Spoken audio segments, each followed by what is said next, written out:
begin the countdown to kickoff for our featured game. We're joined by Crestwood football coach Justin Denner. Coach, your team 3-4, but 3-1 in the district. Hard-fought win last week, beat New Hampton 28-27. Tell me about that game. Yeah, it was a great game for us in terms of put us in positions of having to have guys on both sides of the ball, offensively and defensively, make stops and to control the drives at the end of the game to win the game.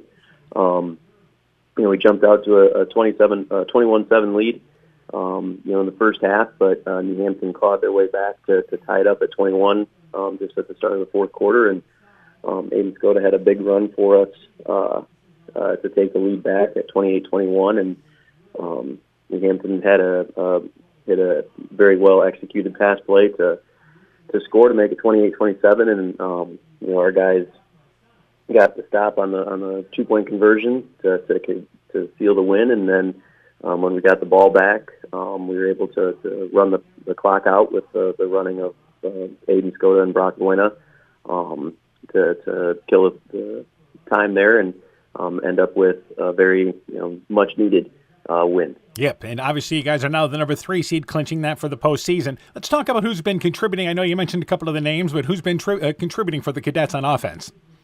Yeah, offensively, we're led by 2 guys that carry the football really well for us. Aiden Skoda has over 1,000 yards through the 6 games that we've played so far.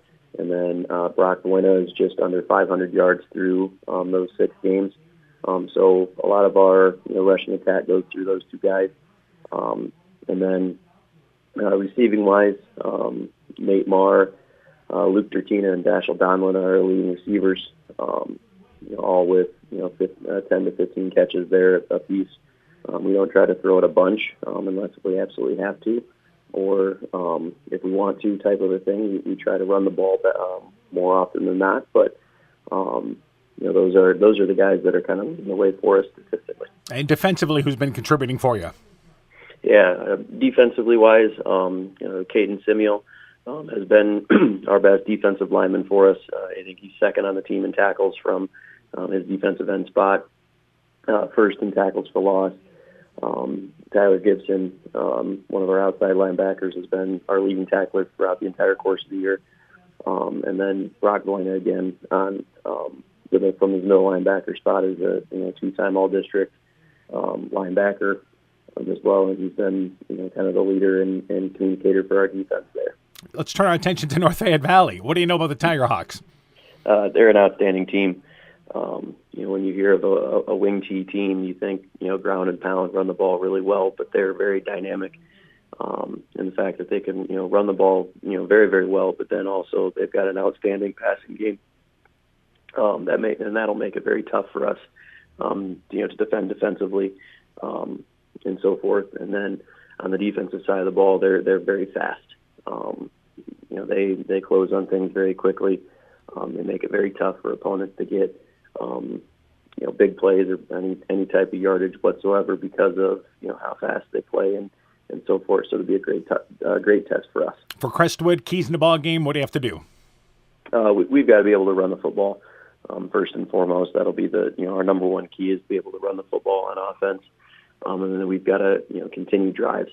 We've got to make sure that each time we have the ball, we're running 5, 6, 7, 8 plays at a time at least to help control the football, keep the ball away from their offense, and so forth. And then defensively, we've got to limit big plays. We got to make sure that we're trying to force them to drive the ball down the field as well, and so forth there. So if we can control the football and run the football very well, and then on the defensive side, limit the big plays that North Fayette can have, we feel very confident that we can come out of here with a win. All right, Coach. Good luck to you in the ball game. We look forward to talking to you afterwards.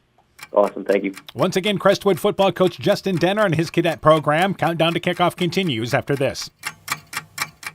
Brought to you by locally owned and operated NEAT, proudly providing high-quality internet, television, and telephone services at the speed of light to businesses and homes in Northeast Iowa. NEAT also provides computer and network services as well as business phone system sales and service. For more information, visit NEITEL.com or call 877-638-2122. NEAT, connecting you now. Northern Country Co-op and Viafield are now Nexus Cooperative, your full-service ag partner, supplying all your agronomy, energy, feed, grain, and lumber needs. Our highly knowledgeable and experienced team utilizes the latest technology in feed manufacturing, agronomy services, precision ag, plant and animal nutrition, energy products, and grain marketing to keep our customers ahead of the rest. Stop in today at any of our 26 locations across northern Iowa and southern Minnesota, or visit us online at nexus.coop. Come join the team at T&T Power Sports in Elkader. We're looking for a part-time or full-time detail person. The ideal candidate must have a driver's license, be self-motivated, and willing to work some Saturdays. Your duties will include cleaning units, assisting sales, service, and parts, along with keeping our showroom units clean. Stop into T&T Power Sports on Highway 13 in Elkader to fill out an application, or call 563-245-1100 to find out more information. That's 563-245-1100. Stronger, farther, faster. It all starts with good nutrition. Clayton County Farm Bureau is proud of our livestock farmers who provide high-quality protein needed to fuel our young athletes. The ultimate pre- and post-game fuel-up can be found in meat and dairy foods grown right here. Meat and dairy are natural sources of essential vitamins that support health, energy, and performance. We know our student athletes are the real deal, and Iowa's livestock farmers are committed to helping them reach their goals. To learn more, visit realfarmers.realfood.realmeat.com. For generations, local farmers have trusted Freedom Bank to provide the financial backing they need to succeed. We have a long tradition of empowering success, and that continues today. We offer competitive financing options at competitive rates, whether for equipment purchases, building construction, land purchases, or operating capital. Visit one of Freedom Bank's experienced ag loan professionals in Elkader, Monona, Postville, and Waukon, or online at freedombnk.com. Member FDIC, Equal Housing Lender. This is Chris Holbert, General Manager of Hall Robertson Incorporated in Postville. We would like to wish the area student athletes both a safe and successful sports season.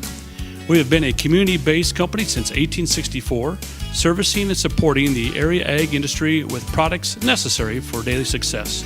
We look forward to continuing to serve and support both the ag industry and high school athletes in our surrounding communities.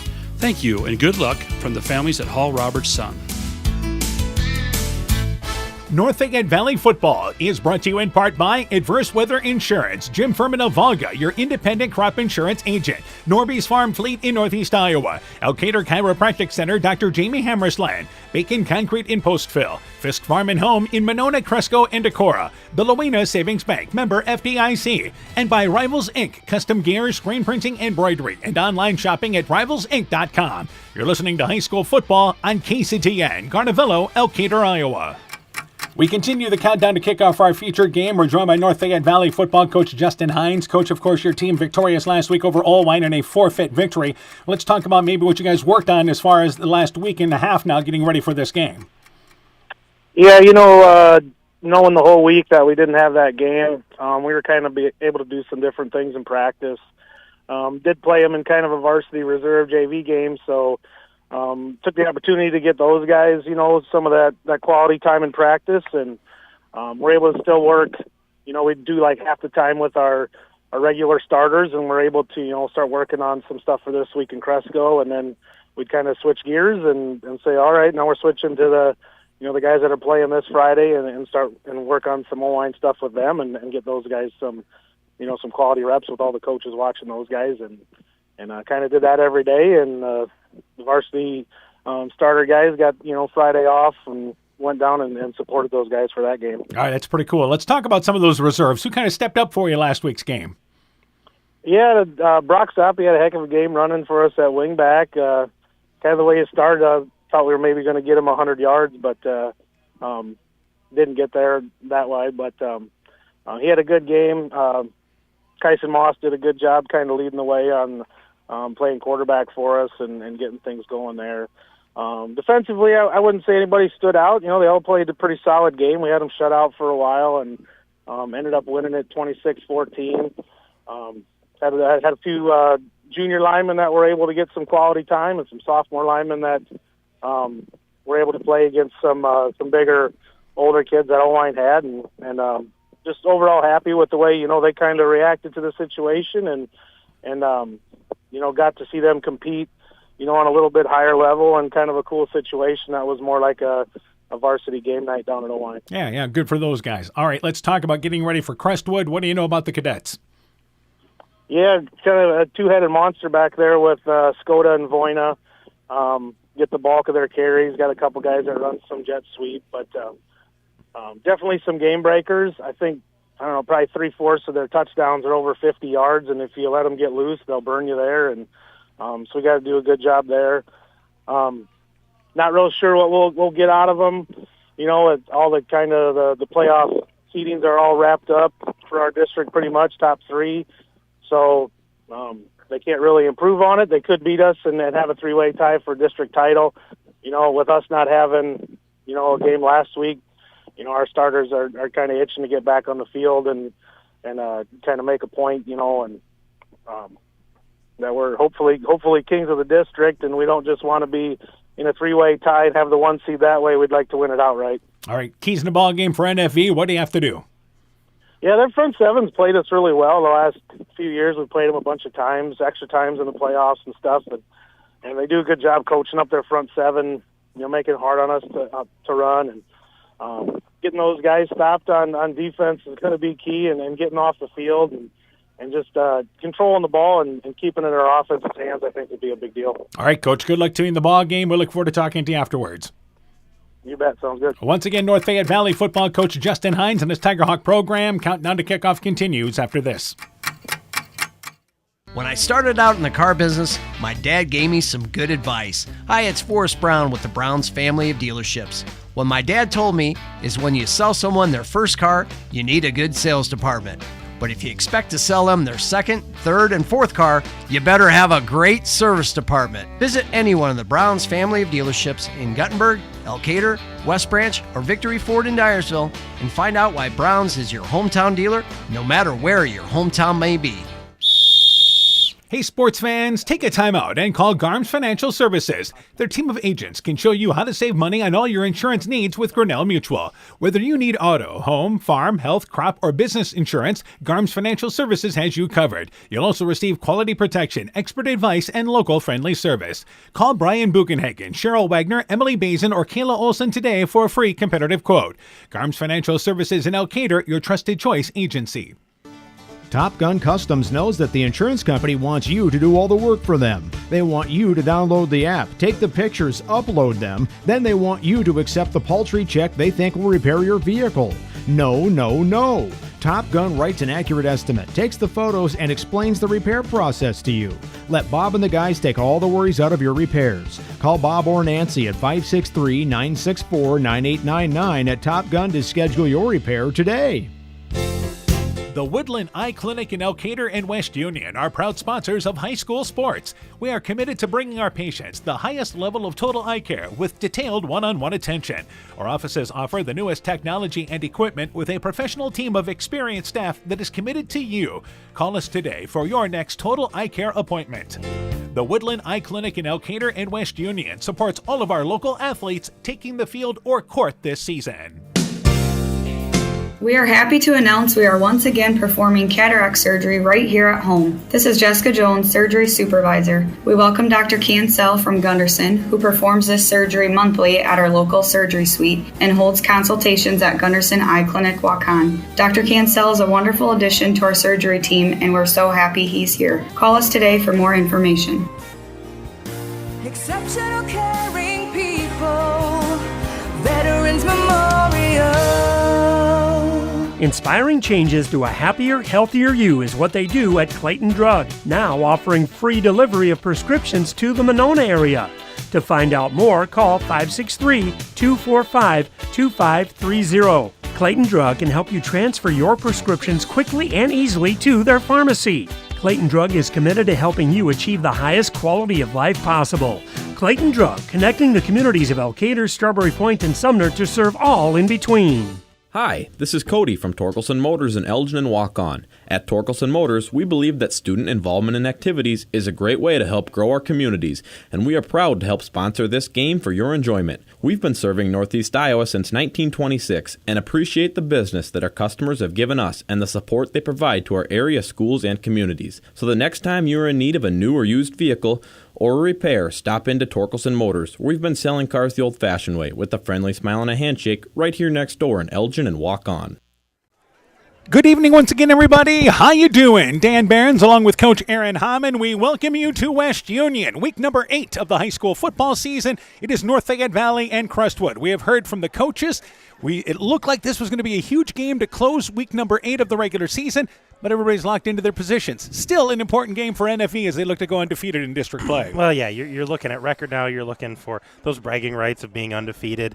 You know, we know where both of these teams are going to land as far as seeding goes, but you still want to go out. You want to play well in this last regular season game, roll into the postseason on a winning note, and I think that's what North Fayette Valley's got to do tonight as far as focus is, hey, let's go take care of business and get that undefeated season. Crestwood comes in with a record of 3-4, but they are 3-1 in the district, locked into the number 3 seed, and the reason why that is it could very well end up tied with Osage or a 3-way tie, but NFE has the points, so nobody can catch them there, and then obviously Osage would be second, plus Osage has the tiebreaker over Crestwood as well. Meanwhile, the Tiger Hawks rank 7th in Class 2A. They come in with a record of 6-1. More importantly, they are 4-0 in the district, and they'd love nothing better to run the slate in the district. Yeah, absolutely. That's huge going into that postseason. We said they're already a number 1 seed, but you start getting in later and later rounds. You start looking at head-to-head. You start looking at records. You want to be undefeated in your district going into that postseason. All right, we've heard from the coaches, so let's talk a little bit about some of the numbers for these teams. As we always do, let's start with the visiting team, and they have one of the most dynamic players in this district there. And once again, their quarterback, Aiden Skoda, he is rushed for incredible numbers there, over 1,000 yards, but also passed for 372. Let's start there. Yeah, you look at him, and he's a run-first quarterback, 131 carries, over 1,000 yards. He's got 9 touchdowns, but then you start looking at his quarterback numbers, and he's completed, 59% of his passes, 372 yards. He's gotten 3 touchdowns there. So they are able to throw it, but I think if you know Crestwood, that they want to run first, and it all goes through Skoda. Now, quickly behind him is Brock Voyna. Let's talk about the running back. He's got over 100 carries and close to 500 yards himself and some touchdowns. So it's not like they're a one-man show, but I think things start with Skoda. Voyna's a great guy that's there, and they have a few others that help contribute as well. All right, a couple of nice receivers as well, and Luke Dertina, along with, once again, Nathan Marr. Let's talk about those two kids. Yeah, Dertina has 15 catches, 151 yards. Marr's got 16 catches, 128 yards, and he's gotten to pay dirt twice. But both of those underclassmen. So Dertina's a junior, Marr is a sophomore. So both of those guys coming back next year. And Skoda is a senior, so they're going to have to find a replacement. But if you can get the ball in their hands, I think they can make them a little more effective. Dashel Donlan's also had a good season as a receiver. He's got over 100 yards receiving this year. Let's talk about on the defensive side.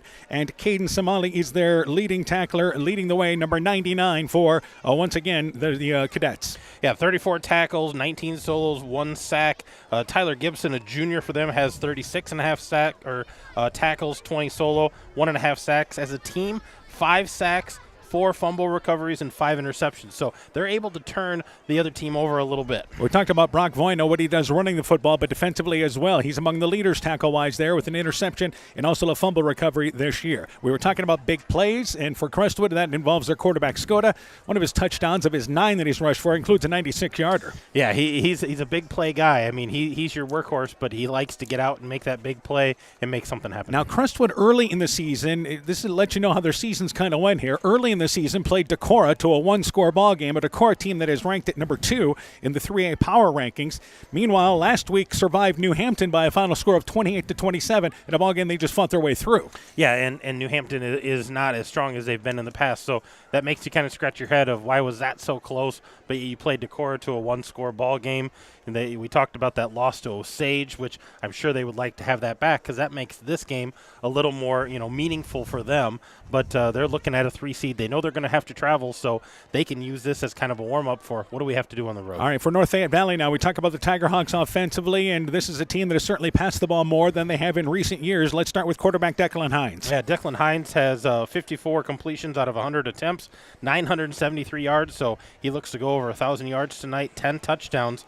His number one receiver is Cale Reister, and when you have height like that, it's easy to throw to him, but 26 receptions, 482 yards. Right behind him, Tate German, 14 catches, 258 yards, and a couple of touchdowns for that senior as well. And then they've had involvement from a number of different players stepping up for them. Lincoln Ashleman and Kyler White lead the rushing totals. Yeah, Ashleman, 613 yards on 92 carries. He's gotten to the end zone 11 times, and Kyler White, 52 carries, 390 yards. He's gotten to the end zone 3 times. And German has some carries. He's over 100 yards. Hines has a few carries. Chase Emil has a few carries. So they have guys that contribute, but I think Ashleman and White, the way they run and how they run hard, that's their base start for that run game. It's always good news when your linebackers lead your team in tackles, and they've got a couple of outstanding linebackers there in Ryan Griffith and Logan Bohm. And Griffin just a sophomore. Yeah, Griffith just a sophomore. He's got 43 tackles, 3 sacks, but Logan Bohm, the senior, we just saw their seniors get introduced here, 45 tackles, 33 solos, 4.5 sacks. As a team, North Fayette Valley has 20 sacks, recovered 6 fumbles, and picked it off 6 times. So that defense is a machine. And special teams has been huge for North Fayette Valley. They've hit 3 field goals this year. We saw Ashleman hit one against Waukon. Yeah, and we talk about, big plays, big moments, and we've seen them kick those field goals, and they're not afraid to try those if it's the right situation. So a lot of facets to this game that North Fayette Valley are starting to figure out. All right, let's go through the starting lineup. So let's start first off for Crestwood. The quarterback for them is Aiden Skoda. He's a senior, 5'8", 180 pounds. The running back is Brock Voina, another senior, 6'1", 215. Jace Pedretti, number 80 as a running back. You got to love that. He's a junior, 6', 180 pounds. Nate Marr is one wide receiver, a sophomore, but 6'5", 195. Luke Tertina is the wide receiver on the other side. He's a junior, 6'2", 160. The tight end is Alex Berg. He's a junior, 6'3", 240 pounds. On the offensive line, we go left to right. Preston McCabe is a senior, 6'2", 215. Will Ludwig, a senior, starts there at the offensive line spot. The guard, 6', 230 pounds. Danny Miller is a senior up front, 6 foot, 210 pounds. Sean Hart, a senior, starting on the offensive line on the right side, 5'11", 210. And Reese Olendijk is a sophomore, but 6'5", 240 pounds. Again, in this district, you better be good up front. Better be good up front, and a lot of height there as well. All right, on the defensive side, Carden Simile is a senior starter at defensive line, 6 foot, 205 pounds. Sam Dury is a senior on the defensive line, 5'80", 190.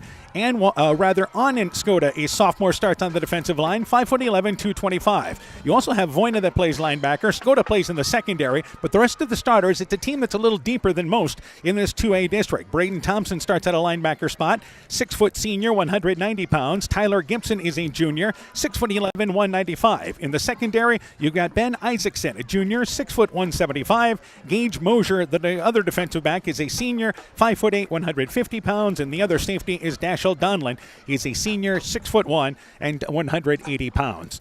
We'll go through the North Fayette Valley starters here, and let's start on offense, where the quarterback is Declan Hines, a senior, 6'3", 185. The fullback, Lincoln Ashleman. He is a senior, 6 foot, 180. The tailback, Kyler White, another senior, 5'11", 160, a very experienced team. The wingback, Tate German, another senior, 5'10", 150. The right end is Gavin Schroyer. He's a senior, 6'1", 190. The left end, Cale Reister. He's a senior, and again, their leading receiver, 6'80", 200 pounds. The anchor of the line is center Noah Benson, a junior, 6'1", and 220. The left guard is Gavin Grove. He's a senior, 6'1", 205. The right guard, Logan Bohm, a senior, 5'9", 165. The tackles on the left side, Lane Kleppe, a junior, 6'2", 240. And the right tackle is Kyler Bertram. He is a junior, 6'2", 190 pounds. You have, once again, Grove at our defensive end, Schroyer, Kleppe at defensive tackle, Reister at defensive end, Ashleman, Ryan Griffith, Logan Bohm, along with Jackson Lindgren at the linebacker spots, with Damian Harnish, Kyler White, and Tate German in the secondary. Harnish is a senior, 6 foot, 140. Lindgren is a junior, 5'8", 155. And Griffith is a sophomore, 5'10", 170. Let's take a break. Opening action coming up next from West Union.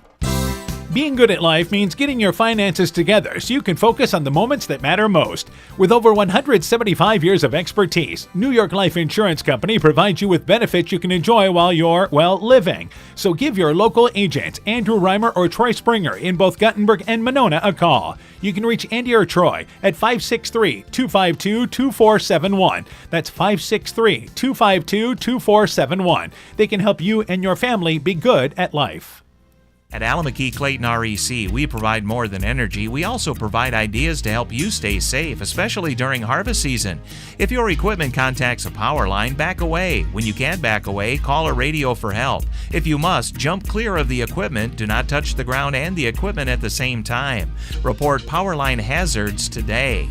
At Alameda Clayton REC, we care about keeping you safe. That's the power of human connections. Alameda Clayton REC, your Touchstone Energy Cooperative.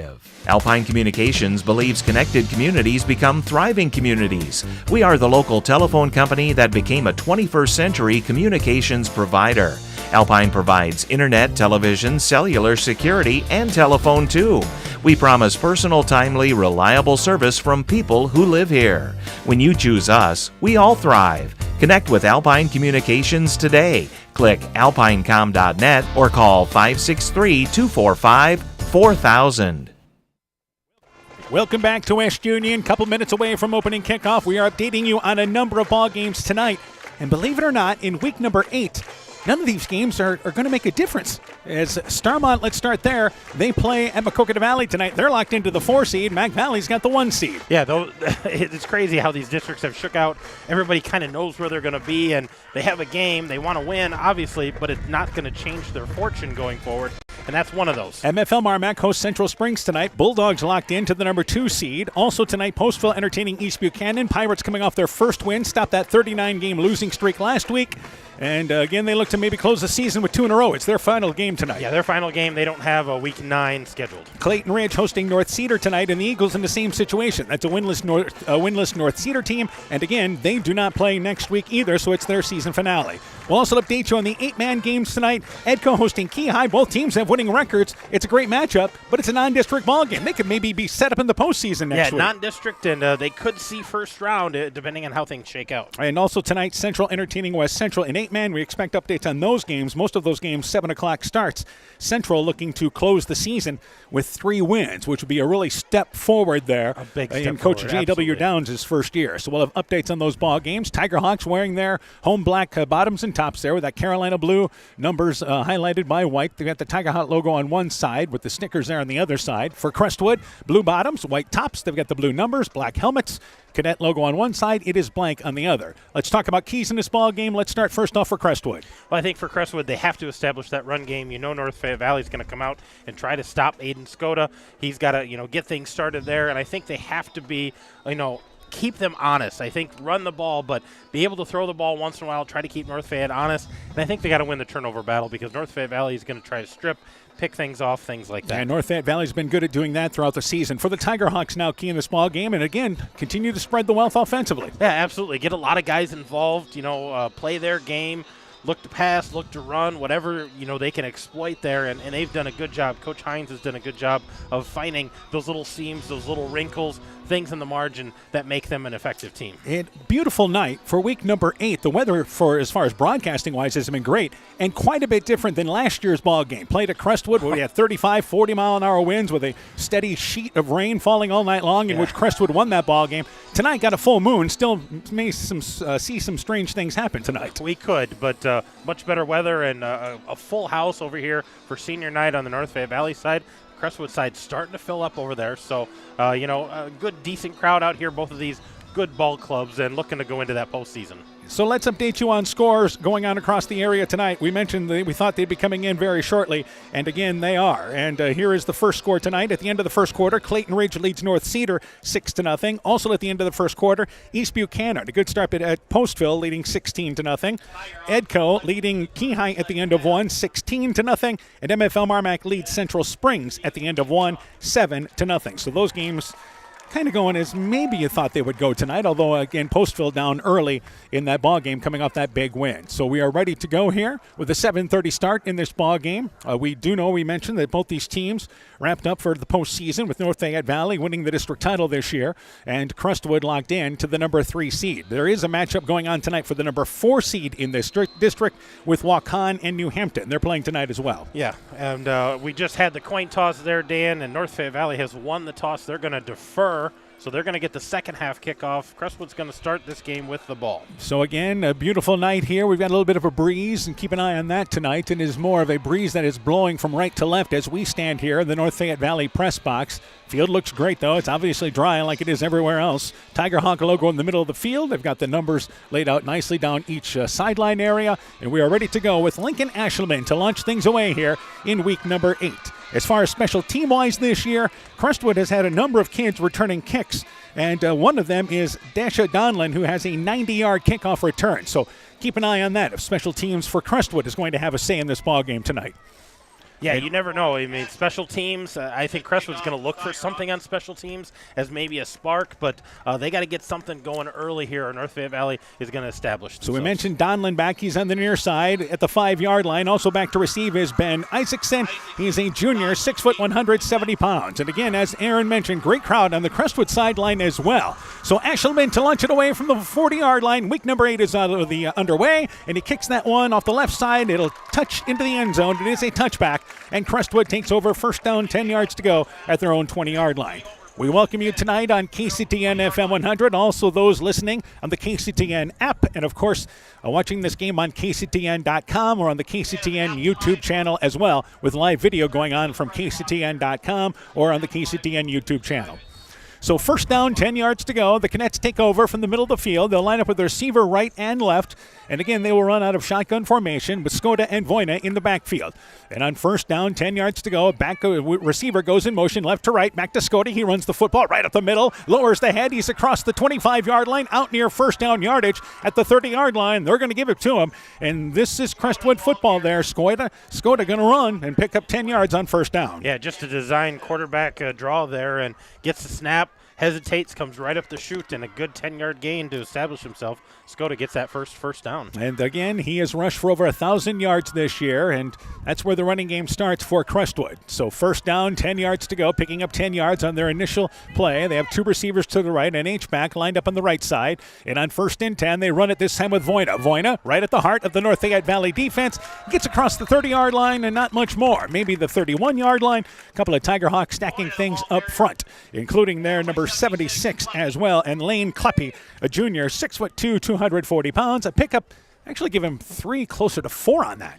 Second down, 7 yards to go, we'll call it. They're going to push him out to the 34, so falling forward is Voina, and positives here for Crestwood to start the game with that run game. So second down, 7 yards to go on the opening drive for the Cadets as they head from left to right. Receiver split left and right. Voina is to the right of the quarterback Skoda, and as I say that, he's actually lined up on the left. Second down, 7 yards to go, and they're going to run it again with Voina trying to get around right side. He gets to the 35-yard line, across to the 36-yard line as he ran it around right end, just a couple of yards off right side, and it's going to be now third down and closer to 4 yards to go there. And it was Bohm once again making the stop for NFV. So third down here, relatively short, 3 yards to go for the Cadets.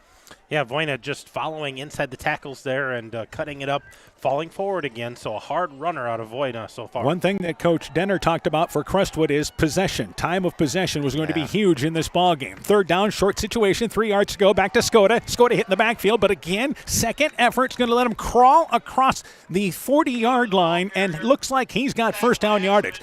Ashelman, one of the Tiger Hawks there, and it initially looked like they were going to stop him short, but running low, legs kept churning, first down for Skoda and the Cadets. Well, and if you're the Tiger Hawks, you're going to have to figure this out because you know they are a run-first team, and I know Coach Hines, I'm sure, worked on that all week. Hey, we got to stop those 2 guys, and right now, that's what's getting them first downs and big gains on every down. So first down, 10 yards to go. They operate from the 41-yard line. Couple of first downs on this opening drive for the Cadets nearing midfield. 2 receivers to the left, and Voina to the right of Skoda, and he's going to run it left side, and it is again Voina, and he cuts back towards the middle, gets out to the 45-yard line. A solid gain on first down, tripped up front. And making the play there, I believe, was number 57, Bohm, again making the stop. And it's second down, 5 yards to go. Solid pickup. Cadets winning right now on first down.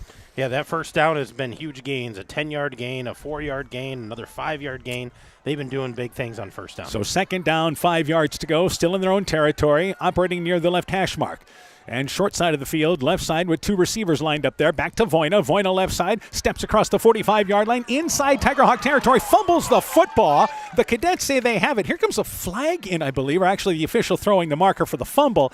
And the Cadets looks like they were fortunate to hang on to it. He initially had first down, but because the ball knocked out, it goes backwards into North Fayette, or Crestwood territory at their own 49-yard line. They actually lose about 3 yards on the fumble, but it is recovered by the Cadets. Still in their own territory. 3rd and 3. Well, and still positive yardage. They gained 2 on that, so they almost had the first down or should have had the first down. Fumble puts them back, but 3rd and manageable. And again, they'll line up with a heavy load to the right side. Couple of wing backs on the right side at the end of that line. And here's the snap back, and it is going to be the quarterback Skoda hit from behind, but he's able to lean ahead inside the 48-yard line in Tigerhawk territory, and that's enough to move the chains. Needed 3, picked up 4. It continues, and that was actually Voina on a wildcat formation there. Yeah, that was a little different format there, but you saw the heavy set on the right side with the tight end, a couple of backs, so good hard running there by Voina. And that's again another look from them. So 2 receivers to the left again, but another first down. And here's this drive, 4 minutes old, just inside Tigerhawk territory to the 47-yard line. They quickly move those 2 receivers from the left to the right, and Voina lined up at the right side in the backfield with Skoda. First down, 10 yards to go. Back to Skoda, and it's a quarterback boot, right side, 45-yard line, tripped up, but gets ahead to the 44-yard line as he's tackled there. Ashleman, one of the first Tigerhawks there. Also there as well was number 6, and that was Jackson Lundgren. But again, a 3-4-yard pickup on first down. Give him 3. Well, I think if you're the Cadets and Coach Denner, you're happy with how this has started, being able to establish that run and find some slots to get open lanes. As Coach Hines always liked to say, you want to stay ahead of the chains, and right now that is Crestwood doing that on this opening drive. Second down, 7 yards to go. Marr is lined up as receiver to the right, and moving to the other side there is going to be now Gibson. So on second down, 7 yards to go. Back to Skoda, hands it to Voina. Voina steps across the 40-yard line, up the middle, inside, down to the 37-yard line. He'll be short of first down. Give him the 38-yard line, but now 3rd and short once again for Crestwood for the 4th time now in this drive. Yeah, another 3rd and manageable, and Crestwood just keeps moving those chains, making it 3rd and manageable, 2nd manageable. Another 6-yard gain there for Voina. And in this situation, they check out number 6 in Luke Dertina and also number 80 as well there.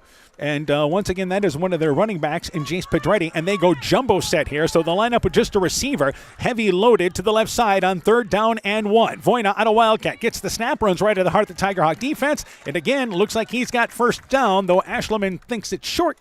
But it is going to be where they have it spotted, good enough for first down yardage. So yeah, Reister making the play up front for the Tigerhawks. They're going to definitely give that to him. They only needed 1. He just barely got that, but enough, they said, to get that first down. So they're going to keep this clock running. You talked about time management being a key for them. We got 6 minutes left in our first quarter, and this is still Crestwood's first possession. North Fayette Valley hasn't touched the ball yet. Yeah, for Crestwood, this is textbook of how they wanted to start the game. By the way, let's pass along our officials tonight. Von Grimm is our head official, joined by James Prohaska, Graydon Grimm, along with Terry Thompson and Matthew Chamel. So first down, 10 yards to go for the Cadets. They operate from the right hash mark at the 36-yard line after first down. And to throw the football, Skoda, nope, he's looking to run. Now throws it down the sideline, but overshot out of bounds. The ball was thrown too far out of bounds as it sailed away. The pass intended for Isaacson. A correction there. Actually, Dertina, it is incomplete. 2nd and 10 as they actually throw on first down there to the short side of the field. Yeah, surprising they're going a little different, but I think it's just to keep North Fayette Valley honest because they've started to creep up. They've really put a lot of guys in the box, and now they wanted to throw the ball once and go, all right, we want to keep you honest, think about what else we can do. But, man, that ground game has been impressive for Crestwood thus far. So second down, 10 yards to go for the Cadets.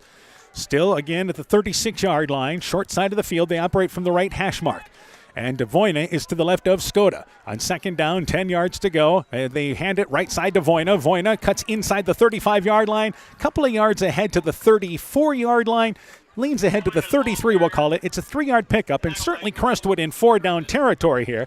But it's second down, and it is now 7 yards to go, making the play up front. Kleppe for North Fayette Valley. Yeah, with that throw on first down, it kind of put them behind here. So we're talking third down and 7 to go. But if they can keep picking up yards like they have been, it's been a very impressive first drive. We mentioned North Fayette Valley, very, again, experienced team. So a lot of times teams able to move the ball, but when they get inside the 30-yard line, it gets a little tougher as they make their adjustments. So third down, 7 yards to go, 5-minute mark of the opening quarter.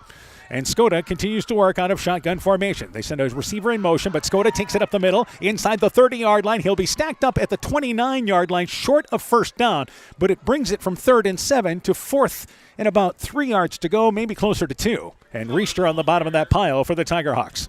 And you can see they're kind of bowing their backs, and North Fayette Valley knows we got a big fourth down here. They need to get a stop and slow this drive down for the Cadets. So fourth down for the first time on this drive. They were perfect 4 for 4 on third downs, but this is now fourth down, and it says it's 1 yard to go, but it is closer to 2 yards to go for the Cadets here. So this is our first big play of this football game, 4.5 and counting in our opening quarter. Receiver split left and right. Skoda has Voina to his left side in the backfield. And on 4th and short, before we get going, it appears there that there's going to be a timeout taken by Crestwood. So 4:19 left in the opening act. Cadets driving, but looking at a big fourth down. Let's take this timeout. Strawberry Building Supply offers all your building materials for residential and commercial projects. Whether you're building from the ground up, remodeling your home, or a weekend project, we have the materials you'll need. We are an authorized Milwaukee dealer for all your Milwaukee tools. Strawberry Building Supply also has everything you'll need for your pets and livestock. Stop into Strawberry Building Supply today at 413 West Mission Street, Strawberry Point, or call 563-933-4579. North Fayette Valley football is brought to you in part by Bank First in West Union, helping you save time and money. Member FDIC. West Union Motor Sales and Service. Nick's Excavating and Kane Construction in Farmersburg. T&K Cahoon, your Napa dealer in Monona. St. Olaf Ag Sales and Service. Growl Logs and Lumber in Elkader. Timber is a crop. Harvest wisely. Meyer Collision and Service Center in Guttenberg and Elkader. LTI & Sons Water Conditioning, your Connecticut dealer in Postville. And by Clayton County Recycling of Monona. So it's fourth down now for Crestwood. Again, they operate from the 27-yard line, and on fourth down and 1, back to action. They snap it back to Skoda at the heart of the Tigerhawk defense. Hit in the backfield, tries to spin free, and he's dropped short of first down yardage. So the Tigerhawks able to crash through on the left side. Making the play defensively there was Gavin Grove, and it is short of first down yardage. They're not even going to bring out the chain gang. And again, the Tigerhawks defense, this is what they do. Bend but don't break. They take over on downs. Now, you said when things get inside the 30 and the 20-yard line, defenses start to, get a little tougher, get a little tighter, and that's exactly what happened here with the Tigerhawk defense. That was a huge stop because that was a great first drive for the Cadets. We'll get our first look at the North Fayette Valley offense. So Crestwood has a drive that goes 7 minutes, 47 seconds. They pick up a number of first downs, but turn it over on downs inside NFV territory. So the Tigerhawks come out. First down, 10 yards to go. 2 guys in the backfield there. Hines with them under center. They run the football left side. It is Ashleman across the 30 off that left hash mark. Brings it to the 31-yard line. It'll be a pickup of 4, and it's second down, 6 yards to go. We mentioned that the Tigerhawks, and this is because of experience you have at quarterback, but Declan Hines certainly throwing the ball a little bit more for the Tigerhawks this season. Well, when you're completing 54% of your passes, that's always a nice addition to the hard running. They gave him 5 yards on that, They out did. to the 32-yard line. So second down, 5 yards to go, and right back to Ashleman, left side. First down across the 35-yard line, gets across the 40, tripped up, and he spins ahead to the 46-yard line. Voina makes the stop defensively. Tigerhawks, a big running play, puts him out near midfield. And that was Ashleman again, correct? Yep, 16-yard pickup there by Ashleman. So a couple of carries. They've moved it from the 27-yard line out to the 48-yard line. 3.5 left in the opening act. And they'll line up with White now moving to as receiver to the right side. Alone back in the backfield is Ashleman. Left side is Riester, the tall wide receiver on the left side. And Hines to throw the football, fake the handoff, swings it right side to a swing pass right there, right side to White. Catches it, but kind of stumbles as he catches it. It's actually Tate German.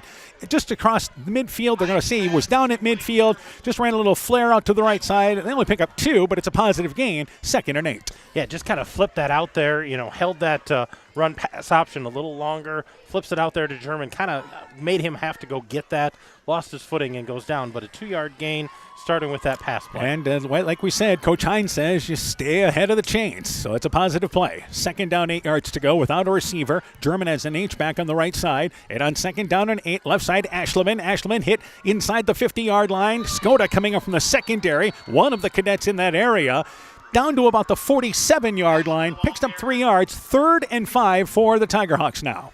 Yeah, it's still manageable here, but a good pickup there on 2nd down, another 3 yards for Ashleman. He's got a good start going here. Declan Hines, again, heads to the sideline to get the play, so he's running all night long here. 3rd down, 5 yards to go, but like many of these players, they play soccer, so they're used to running quite a bit. 3rd down, 5 yards to go, and it is Riester lined up as receiver to the right. Ashleman moves to an H-back spot off the right side of the line. They're going to run it with White off right side. He's down inside the 45-yard line, short of 1st down, as he reached ahead right side to about the 43-yard line. Within a yard of 1st down as they operate from the right hash mark, and the Tigerhawks with a decision here early in this game. Well, and I think you've got the ball, you've got some momentum here. You want to try to pick this up if you can, because Crestwood's going to control that clock as much as they can. So 4th down and a yard here with 90 seconds left in the opening quarter.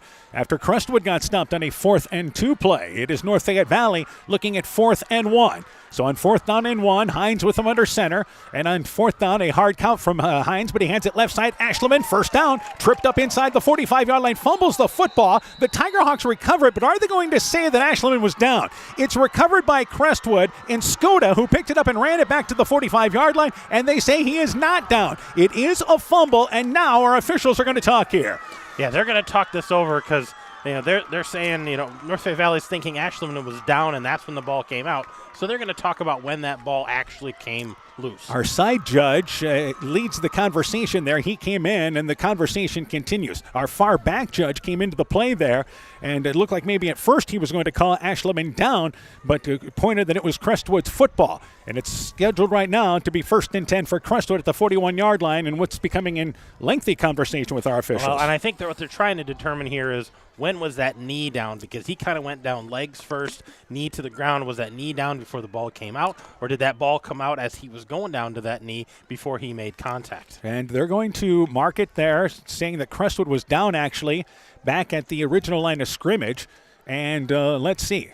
It is North Fayette Valley's football, and it is 1st down. Well, it took them a while to reach that conclusion, but when they moved the football ahead, you started to wonder, well, was Skoda down earlier? Yeah, they thought maybe that was still going to be Crestwood's ball, and I'm sure Coach Denner over there wants an explanation how that ball got so far forward, not in the Tigerhawk hand. We can run instant replay for him, but it did look like Ashleman was down. It did. I thought maybe he was down and short of the line to gain. So 1st and 10 for the Tigerhawks. They avoid the turnover. 37-yard line. They operate from the middle of the field. 2 receivers to the left. Riester behind German. And on 1st down, Hines to throw the football. He's got plenty of time. Looking left side. Looking for Riester on the sideline, but well overthrown down near the inside pylon. That ball sailed over to the track area about 10 yards overthrown, and it's 2nd down, 10 yards to go.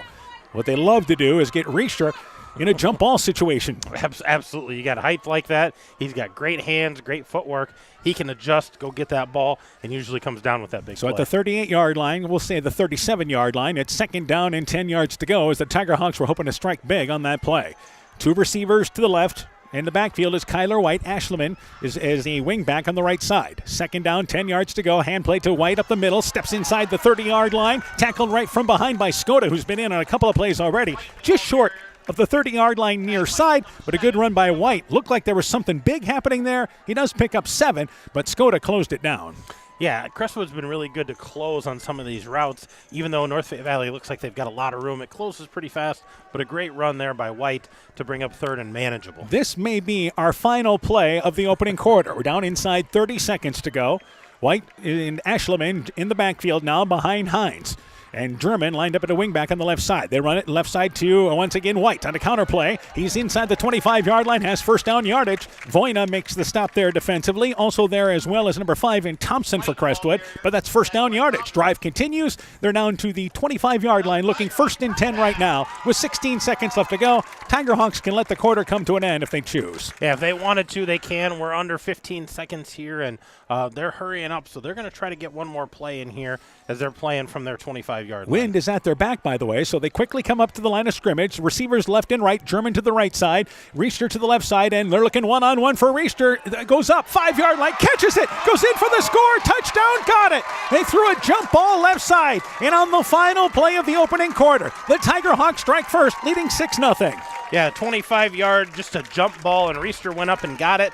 He had about 5 yards to go, but he spun out of that tackle, that would-be tackler, to get himself into that end zone. And you talk about exactly why you wanted to run one more play. You had the wind at your back on that throw. Yeah, you had the wind, and it was just a quick count, and Hines threw that up for Reister to go get. So Ashleman to add the PAT here. There's the snap, spot is down, the kick is up, certainly high enough, certainly long enough, and you can put it on the board. So we've played one quarter here in West Union. North Fayette Valley strikes first. They lead 7-0. You're listening to Tigerhawk football from KCTN Sports. Elkader Tax and Bookkeeping are proud supporters of all of our local high school sports teams. We want to wish everyone the best of luck on their season. We are here for all your tax, payroll, and bookkeeping needs.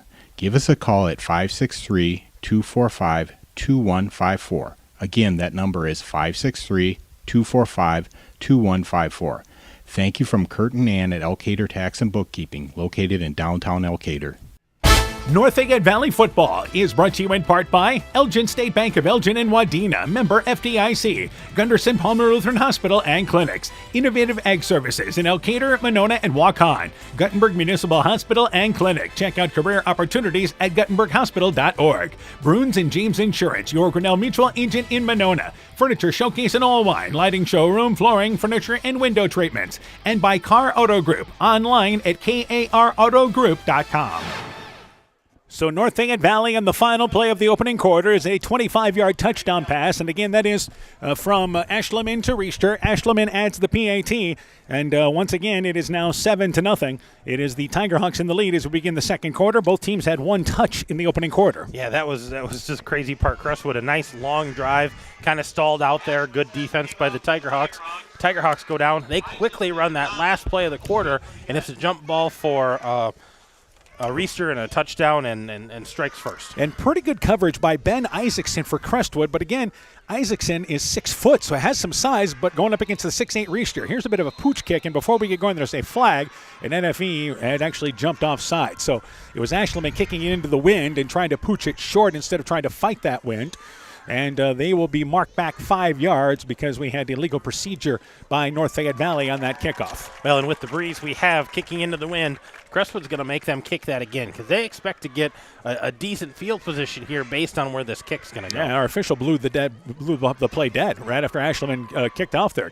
Cadets did not have an opportunity to try to pick up that football. So first down, it'll be for Crestwood if they get this kickoff handled. Ashleman now move back to the 35-yard line to launch it away for a second time. It's the Tigerhawks movement on that kickoff. So Ashleman, everybody's behind the line. Good kick. It's another pooch kick, but this is going to sail out of bounds, and this is problematic. It goes out of bounds at the 35-yard line, and that will push the ball to about the 40-yard line, 5 yards from the spot, because normally when it goes out of bounds, you get it at the 35-yard line, but they actually kicked it short of the 35. They kicked it short of the 35, and the official says it went out right here at the 40, so that's where they're going to spot that, I believe. So first down, 10 yards to go for the Cadets, and as we mentioned, it's certainly a relatively strong breeze, not the 30, 40-mile-an-hour winds we've had, the last few days has been gusty, but it is going into North Fayette Valley, kicking straight into that wind there. Well, and we did talk about, those big plays, and I'm sure Skoda's back there saying, get me the ball, because he's quick, and Voina wants the ball. So if they could get a hold of that, they're looking for that big play. North Fayette Valley says, we're just going to keep it out of their hands. We're going to kick it short, but you want to keep it in bounds. So first down, 10 yards to go, actually to the 45-yard line. So it went out of bounds at the 40-yard line, but you've got the penalty on top of it. It becomes a 5-yard penalty in that situation. Yeah, so Crestwood's going to start with great field position, midfield already at their own 45-yard line. So first down, 10 yards to go. They operate from the middle of the field. Their first possession, they got inside the 30-yard line, but turned it over on downs. So on first and 10, Skoda continues to run out of shotgun. He's going to roll to the right, looking to throw the football. Now flushed out, and he's going to be dropped for a loss back at the 42-yard line. Ashleman among the Tigerhawks, tracking him down. Nobody open down the field. They were looking to go long. Outstanding coverage by Kyler White deep downfield. They were looking one-on-one there. Skoda just decided to try to, again, not force the action, and they'll take the loss. Yeah, that was credit to the defensive backs from North Fayette Valley, because that was great coverage downfield. Skoda had nowhere to go with that, and then the pursuit by the line up front, able to swarm him before he can get back to the line of scrimmage. Ends up being a 3-yard loss on that play. So second down, 13 yards to go. Two receivers again to the left, and Skoda with Voina to his right, snaps it back, runs at the heart of the Tigerhawk defense, spins away, but he, again, unable to avoid the rest of the Tigerhawks. Was able to spin away initially, and then making the play up front there defensively, Lundgren able to ends up getting him at the line of scrimmage. After he bounced away, he actually took a step back. It's no gain on that play. Yeah, he spun out of that thinking he could get some more space, and then as he gets hit, he get back to the line of scrimmage.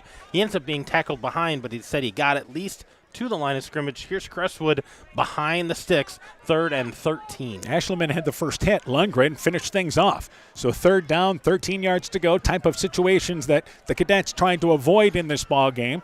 And they continue with two receivers to the left on 3rd and 13. Snap back to Skoda, who rolls out to that far side. That's the left side. Looking to throw the football. Throws it short. Throws it out of bounds. Pass intended for number 22, Engage Mosier. Right in front of the North Fayette Valley bench near side. Lundgren in on the coverage. But that ball, no chance there. Threw it away, and it's 4th down. The Cadets go 3 and out, unable to take advantage of that field position. Yeah, for such an impressive drive, the first time out in that first quarter, long, time-consuming, running the ball. They came out here a little inefficient, not able to gain anything, actually going backwards 3 yards. Now they're going to have to punt. And the good news is they do have the win behind them, and German goes back for North Fayette Valley. He'll be just short of the 10-yard line in their own end. So once again, to punt it away for Crestwood is once again Loden, rather. And he stands back at his own 28-yard line to punt the football away. And now, before we get going, there's a flag, and this is delay of game against Crestwood. So had everybody looked like lined up there, but a long count, and they're going to go back 5 yards here. Yeah, and they don't want this. They're trying to flip the field here, not able to do anything with that good field position. They're looking, let's kick this deep, try to flip the field a little bit, put North Fayette Valley behind the sticks. Yeah, Loden, just a sophomore, has done all of the punting this year for Crestwood. Averages about 38 yards per punt. And give him a little room, perhaps, with the wind blowing at his back. So the ball's moved back to the 37-yard line. He stands back at the 26, gets a good snap, but Lundgren comes in and blocks the kick. It's picked up, and it's going to be a scoop-in score for the Tigerhawks. The kick blocked. It is picked up by Ashleman. He returns it 25 yards for the score. And the special teams adds in here for North Fayette Valley. They now lead 13-0. Yeah, that was, you could see that developing. The punter for Crestwood was so deep, and that ball a little high on the snap, slow getting there, and Ashleman came untouched when he came to that. Yeah, actually, Lundgren the block, Ashleman the scoop and score. So 13-0, Tigerhawks in the lead, and Lundgren just a clear shot laid out there and able to block it with the hands flying in. So German to hold, Ashleman trying to add the PAT with 10:20 left here in the half. And the Tigerhawks taking control here early. And here is the snap back to German. We wait for it. And a long count from German, and Ashleman makes sure that he's ready. Spot is down, kick is up, high enough, long enough, and you can put it on the board, tucked it inside the left upright. 10:20 left in the half. Tigerhawks 14, Cadets nothing. Let's take this time out. Hey, Justin Birdnow here from Birdnow Chevrolet in Monona. I want to take a moment to wish all the local athletes good luck during their game. You have worked incredibly hard, and it shows during each game. Myself and the entire Birdnow Chevrolet Monona team is wishing you all that you do your best and good luck. Life is better with American Family Insurance because our agents provide specialized local expertise to help you get the right coverage at the right price. We understand that farming is at the heart of what you do, and we want to help protect what you've worked so hard for. Let's build the policy your farm deserves. Contact Julie Debke, agent, at 205 South Main Street in Elkader or call 563-245-2366. American Family Mutual Insurance Company SI and its operating companies, 6000 American Parkway, Madison, Wisconsin. Jackson Lundgren with the block. Ashleman picks it up, 25 yards for the score. Ashleman adds the PAT, and North Fayette Valley leads by a score of 14-0 here with 10:20 left in our half. Couple of scores. At the end of one, Central leads West Central 6-0. That ball game going on in Elkader tonight. Also at the half, Edco leading Key High, and that game is 35-0 now. It is Edco leading at the half, and also Clayton Ridge leads North Cedar at the half, 35-0 there as well. So we'll continue to keep you up to date on all those games. And this time they're going to kick it away, and it goes by the back receiver there in Ben Isaacson, who has to go back to the 7-yard line to pick it up. Brings it left side, takes a knee at the 18-yard line, and that's where they'll take over. It ends up being a 10-yard return, saves a little field position, but it went by Isaacson, and the Cadets will take over inside their own 20-yard line on the third possession. Yeah, that was just developed so strangely because it got by him, he picked it up, was coming hard at the side. It looked like he had a little bit of space, but then all of a sudden he goes down, and they're going to take over on their 18. They did that time. Ashleman did not try to pooch it, try to kick it deep, but again, going into that wind, it did end up down at about the 15-yard line when he had the wind at his back, and it wouldn't really make a difference because it doesn't have a wind. It's usually a touchback. So first down, 10 yards to go for the Cadets from their own 18-yard line. They run to the Voyna right side, trying to stretch play to the outside, gets around the right end. He's across the 20-yard line, 21-yard line, we'll call it. Tracked down on that far left side by the Tiger Hawks with Lundgren, and it's a 3-yard pickup to that wide side of the field for the Cadets, but a positive gain on first down. Yeah, and I think that's what they want to get back to. That first drive, it was positive yards on first down, running the ball, running hard, blocking up front, and that was what they did here on first down. Another score to pass along. MFL Marmac now leads at the half against Central Springs, 28-0. That ball game going on in Monona. Meanwhile, second down, 7 yards to go, 9.5 left in our first half, and they continue to operate with two receivers to the right, and they're going to go with Voyna up the middle. Voyna runs into a host of Tiger Hawks. They get out to the 25-yard line up the middle. Third and short. This is what Crestwood did very well in the opening drive. Kleppe, one of the Tiger Hawks there. Third down, maybe closer to 4 yards to go. Yeah, it looks like a pretty good gain there, so they're going to give him a nice spot and a good gain there after the 3-yard gain on first down. So third down, 4 yards to go, and Crestwood here, they get the play. The entire team looks at the sideline for the play of what they're running. That includes offensive linemen before they huddle, but they're now just getting into the huddle, and the play clock's down to 10 seconds. And the good news is it's a quick huddle, and they're quickly up to the line of scrimmage. So two receivers to the left. We're down to 5 seconds left on the play clock. You better hurry up here. And there is the snap back to Skoda with 1 second to go. Skoda brings it left side. Reister meets him in the hole there at the 25-yard line.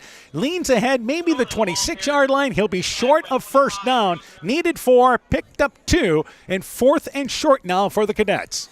Yeah, good read there by the Tiger Hawks, able to stop him short, and they're going to give him a good spot. It's going to look like about a gain of 3, but 4th and 1. Yeah, at least a yard and a half anyway. So fourth down and short. Interesting situation for Crestwood. You're down 14-0, 8.5 left in the half. And you are looking at fourth down from inside your own 30-yard line, and it appears they're looking to go for it. And I think they might have to take a timeout. They're at 10 seconds again on the play clock. Skoda, by the way, moves to halfback on the left side. So this is the Wildcat formation with Voyna alone in the backfield. Gets the snap, runs right at the heart of the Tiger Hawk defense, and he's piled up there. But I think he's able to get ahead for first down yardage. Number 57 among the Tiger Hawks there making the play, and that was Logan Bohm. And this will depend maybe on the spot. And the official comes in from the side, and we have an injured cadet, I believe, on that play, so that's a concern.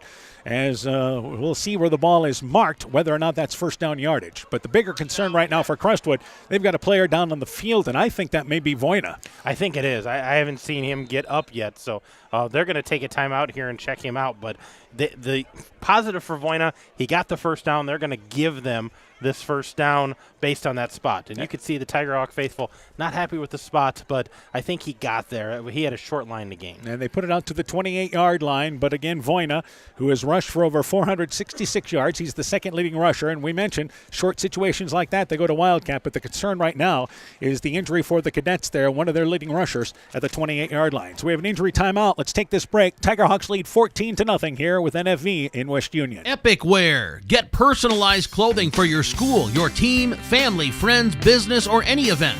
Epic Wear has a huge range of customizable apparel, trophies, and awards. They offer free design help or design your own apparel at getepicwear.com, and you can even set up a free website for your fundraiser.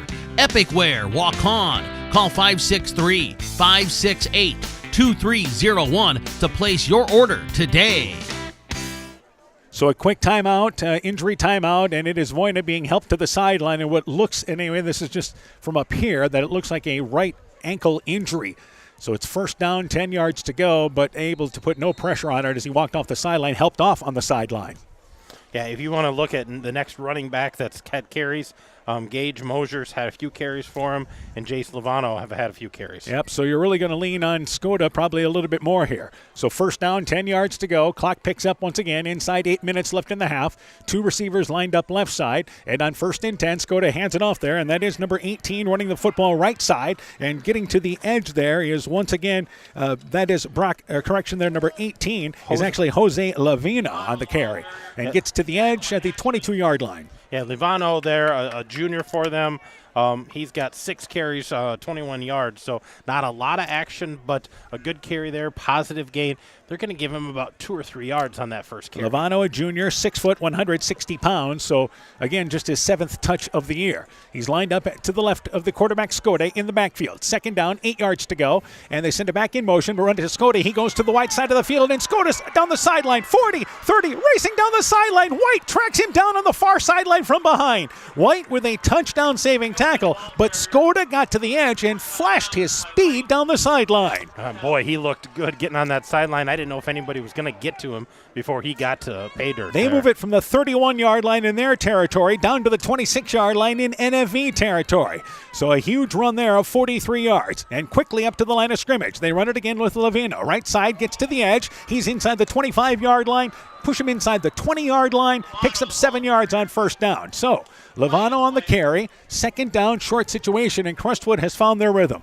They have. They had a nice gain there by Skoda. You can see what kind of difference he can make just on that speed. Once he got to that corner, he was gone. And touchdown-saving tackle by Ashleman there. But nice job by Leviano stepping in there, being able to get a couple of carries there. They're going to give him, I guess they're going to give him no gain on that. We've got a holding penalty. That's why. We've got a holding penalty against Crestwood. Flag on the far side of the field negates what would have been a 7 or 8 yard run, closer to 9 yards on that run. But that will now put the Cadets behind the sticks. This is their second trip inside the 30-yard line in North Fayette Valley territory. They were turned down on the opening drive when they went nearly 8 minutes, but got stopped on downs inside the 30-yard line. This is going to push them outside the 30-yard line after the penalty. Well, I guess the positive for them is that hold happened downfield, so that was closer to the end of the play instead of behind the backfield. So it's going to be about a 6-7 yard loss for them on that penalty, but still first down. First down, 16 yards to go. Pushes them out to the 37-yard line. 32-yard line. So on first down, 16 yards to go. Snap back to Skoda. He's going to run up the middle, trying to bounce to the outside. Steps across the 30-yard line. Tackled, pushed ahead to the 25-yard line. Gets 6 yards, closer to 7 on that play. 2nd and 8, more manageable now for Crestwood. Yeah, way to get those yards back and a little bit more, so get them maybe back on track for downs. Yeah, Reister making the stop, by the way, so Crestwood back to a normal set now in second down and 8 yards to go. But for Crestwood, if they're able to run the ball, you can just see how they can just control the clock. Yeah, absolutely. Second down, 8 yards to go. Receivers this time split left and right. Lovano is to the left of the quarterback, Skoda. And here is the snap back to Skoda. He's going to hand it out. Lovano trying to get around right side, inside the 25-yard line. Actually push him inside the 20-yard line. And they move it inside the 15-yard line. Picks up very close to first down yardage on that run. He'll be about a yard short. Yeah, but they're going to make this third and manageable. And Livano did a nice job of waiting for that block and getting to the edge. And Lovano, with 6 carries coming into this ball game tonight, stepping right in right now. Yeah, he hasn't missed a beat here. Just stepping up, doing a great job for him, replacing Voina, who we saw walk off, not putting any pressure on that right leg. Third down, short situation for Crestwood, certainly in 4-down territory. Inside at the 18-yard line, snap back to Skoda, runs it right up the middle, lowers that head, leans ahead and inside the 15-yard line, dives ahead for first down yardage. Picks up 3, they needed 2. 5 5.5 left in the half, and the Cadets marching here inside the 15-yard line now. Yeah, and that's one of those situations where they would normally go Wildcat with Voina. With him out, they just hiked it to Skoda. Skoda goes, I'm going to pick up the yards, and he gets plenty there. So first down, 10 yards to go. Fresh set of downs for the Cadets as they operate from the right hash mark. And on 1st and 10, Skoda gets the snap, and he's going to hand it to, again, Lovano. Right side, he's inside the 10-yard line, down to the 9 as he brought it on right side. Just a counterplay to the right. And they again pick up 6 yards on first down. 2nd down and 4 yards to go for the Cadets, but now inside the 10-yard line. And I think we're going to have a timeout here. It is North Fayette Valley wanted to talk things over defensively. 5:04 left in the half. Tigerhawks lead 14-0, but the Cadets driving. Let's take this break. When making up a to-do list, don't forget to include servicing your car at Edie's AC Delco Service Center in Garnavillo. Your car should have the best care, and Edie's will make sure of it. Stop in or call 964-2186 to make an appointment. Tires worn out? Well, Edie's can replace them. Need a tow? Call Edie's at 964-2186. Kay, Lynn, and Todd invite you to stop by and fill your car's tank with fuel at Edie's AC Delco Service Center in Garnavillo. Edie's open 7 a.m. Mondays through Saturdays. North Fayette Valley football is brought to you in part by Dean Family Chiropractic in Claremont, TJ's Pizza in Monona and Claremont, Thompson Construction and Monona Overhead Door, Myers Auto Service in Monona, Farmer Savings Bank of Colesburg, Elkport Garber, Strawberry Point, and Arlington, member FDIC, and Culligan Water Conditioning in Elkader. So North Fayette Valley using their first time out here. Defensively, Crestwood looking to continue this drive, and the North Fayette Valley defense trying to step up again as Crestwood back inside their territory. 2nd down, 5 yards to go at the 9-yard line. Yeah, the great carries by Jose Livano have been impressive here for Crestwood, picking up the slack for Voina. 2nd down, 5 yards to go. Skoda fumbles the football, picks it up, and now trying to run. He brings it right side, but the Tigerhawk defense chases him down back outside the 15-yard line, short of the 15-yard line, and it's going to be a loss of yardage there, and they're going to lose 7 or 8 yards as Skoda just had a low snap and did not come up with it cleanly. Now that could have been more disastrous than it was. They lost the yardage, but they at least maintained possession there as that snap came back really low. So this makes it 3rd down now, and it is now 13 yards to go back to the 17-yard line. Certainly, as we mentioned, in 4-down territory, but instead of manageable situation, now it's 3rd and long for the Cadets. So they'll line up again now with a receiver to the left, continuing that same situation, though I believe in the backfield now is number 80 for them in Jace Pedretti. And they're going to run it with Skoda. Skoda inside the 10-yard line, trying to break free. He's able to break free at the 15-yard line, keeps the legs churning, working hard, then fumbles the football, and it's picked up by the Tigerhawks. He kept on fighting and fighting, going from right to left, and Jackson Lundgren, who blocked a punt on the last series, picks up the fumble there. Correction, it's Kyler White picking up the fumble. Kyler White with the fumble recovery. Yeah, you could see that just kind of developing because Skoda knows I got to pick up yards. I got to try to get some of that yardage back. And he kept the feet churning, but all of a sudden he stood up and another hand comes in, and somebody finally got it out of there. Kyler White able to come up with that. For Skoda, it was only going to be a run of what ended up probably being maybe 5 yards at best, but he kept on the legs churning, which he does so well. We've seen him get out of that scrum, and it looked like he got out of the scrum initially, but the Tigerhawks with great flowing defense, and they force a turnover. 1st down, 10 yards to go. Receiver split left and right. Back to action for the Tigerhawks. Ashleman steps across the 15-yard line, and he'll pick up a couple of yards. And it is going to be now 2nd down, 8 yards to go. Give him a pickup of 2. By the way, we're inside 4 minutes left in the half. So Tigerhawks have 2 timeouts to work with here. Yeah, they've got plenty of time here. They've got the timeouts if they want to try to put together a drive, but they got to keep picking up yards and getting those gains to move the sticks. Coming up at the half, we'll talk with North Fayette Valley cross-country coach John Cullen. We had a chance to talk with Coach Cullen earlier today. We'll get a recap of the Upper Iowa Conference meet last night and also talk about what's coming up as far as the state qualifying meet next week. Meanwhile, 2nd down, 8 yards to go. Reister in motion from left to right. They go out of shotgun, and they look to throw the football with Hines rolling right, being flushed out of the pocket. Throws it up, throws it away to the North Fayette Valley sideline. Looking for Reister on that sideline, but he was well covered. Double covered on that sideline, and Hines throws it away to, once again, wait another day for that play. 3rd down, 8 yards to go now, though, back at their own 15-yard line. Yeah, Reister was running a bit of a wheel play there. He ran a little 5 yards out, had the ball fake, went up the field, but not enough time for Hines to throw that ball where he wants to, has to throw it away. Another score to pass along at the half. East Buchanan leads Postville 30-6 at the half of that ball game. Correction, it's actually 30-8.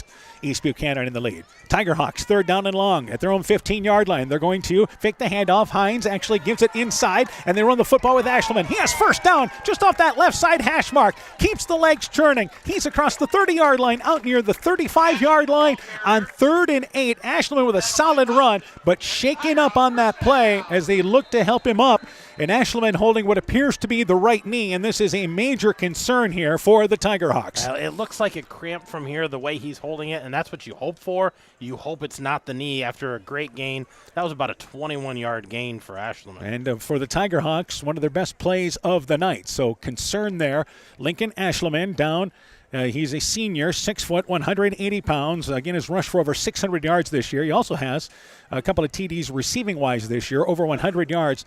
But the big thing he gives you is obviously special teams. I mean, he's been outstanding as a field goal kicker, 3 of 5 this year with a long of 49 yards. PATs, he's perfect tonight. And on the season, 21 of 26 coming in. So we'll try to see exactly what that is, but you were hoping that maybe they were looking to stretch him out like you would there on a cramp issue, but that doesn't look to be the case. Yeah, I don't know if that's the case, but he had that held up in the air, and sometimes you see with the player holding that up in the air, that's a cramp, and with the dry weather we've been having and cooling off, you're hoping that's what it is, but not sure what it is right now, but he is walking on it and looking strong. Yeah, being helped over to the sideline there lightly, but he is putting pressure on it, so that is a positive. We did the game against Waukon. He was injured late in that second half of the ball game.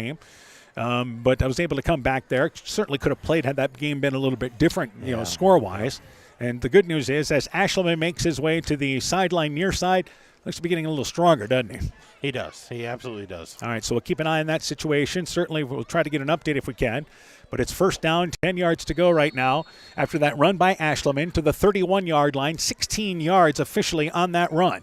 Clock picks up again as we go to the 3-minute mark in our half. Tiger Hawks operating from the left hash mark. Double wing set. And on first down, 10 yards to go, they're going to run it right side with Kyler White. Hit in the backfield, and he's going to be stopped short of the line of scrimmage.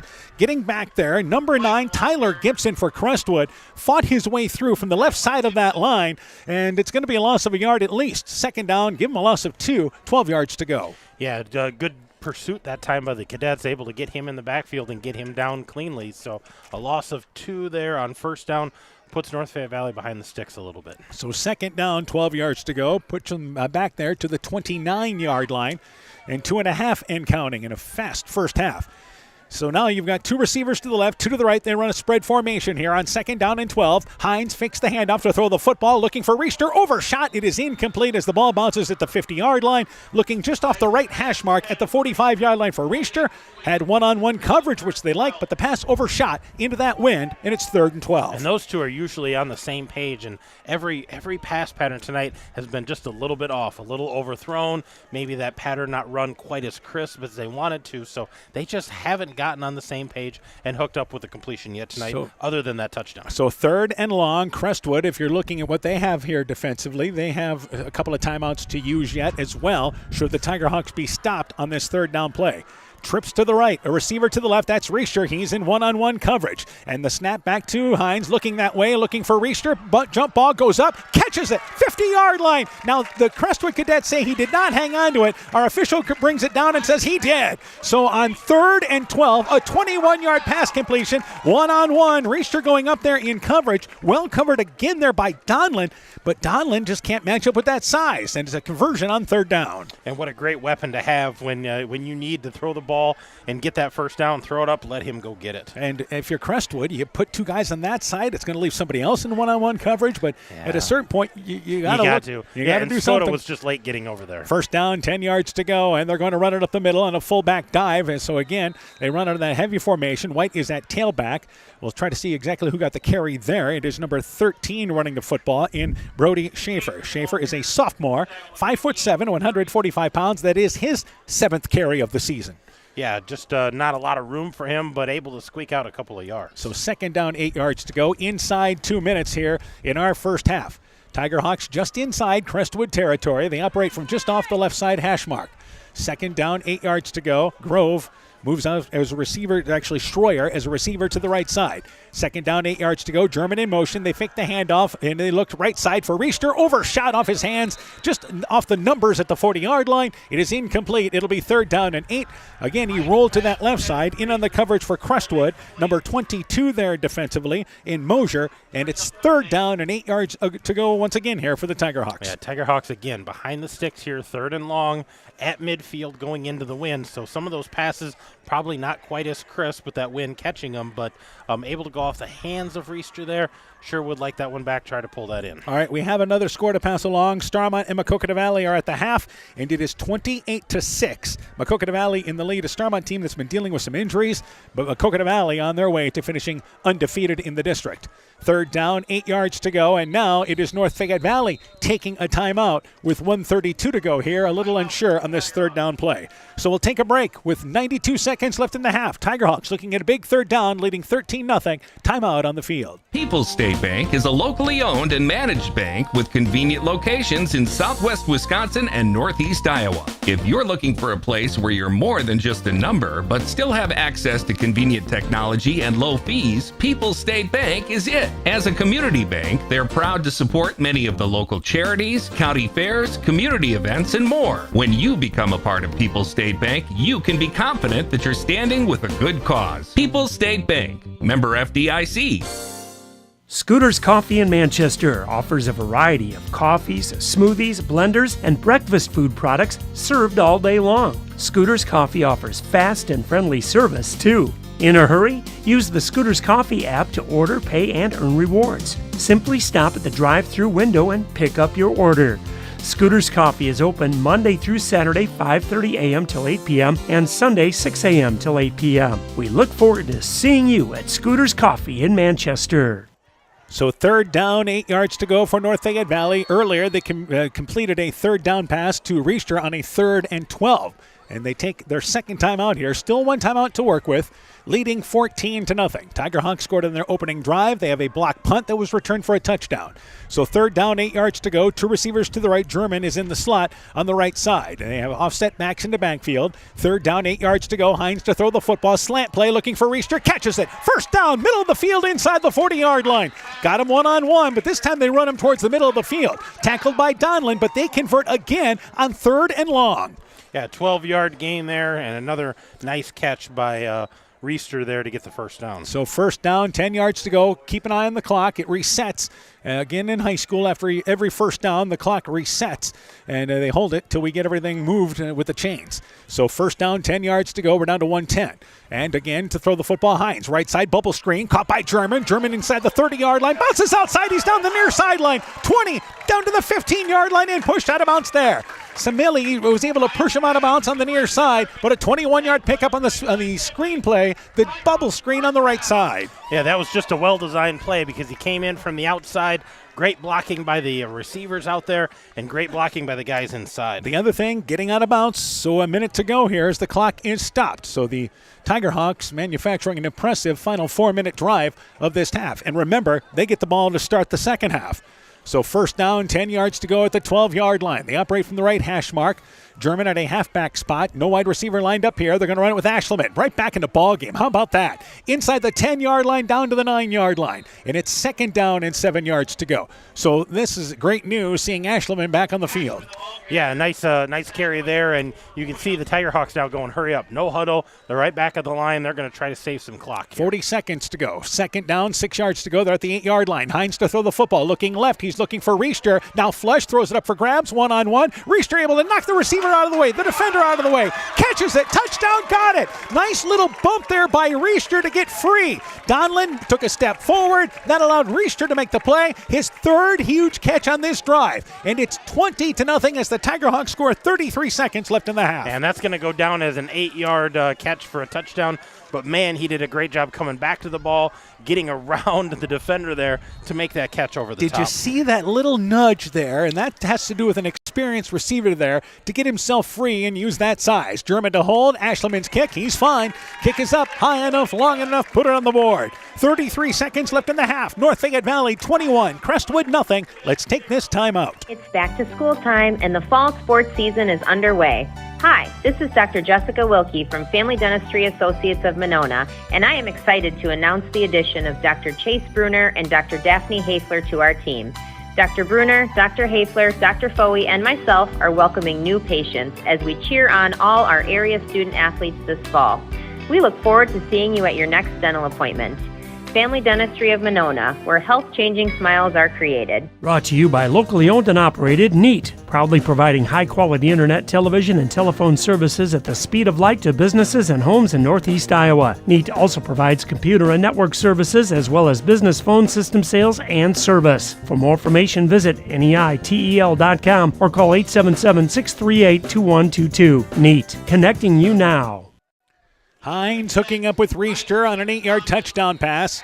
Lost in that play is how good Hines was to avoid pressure on the left side and then just throw it up on the run there from the left side. Yeah, he was kind of hung out to dry, so a nice job getting the ball to the air. And here is Ashleman with the kick. It goes back there and received there by once again, and that is for Isaacson for Crestwood. Spun around. There's a flag down at the 10-yard line. He breaks free, brings it across the 25-yard line. He's tackled there but shaken up at the 26-yard line. Again, running hard.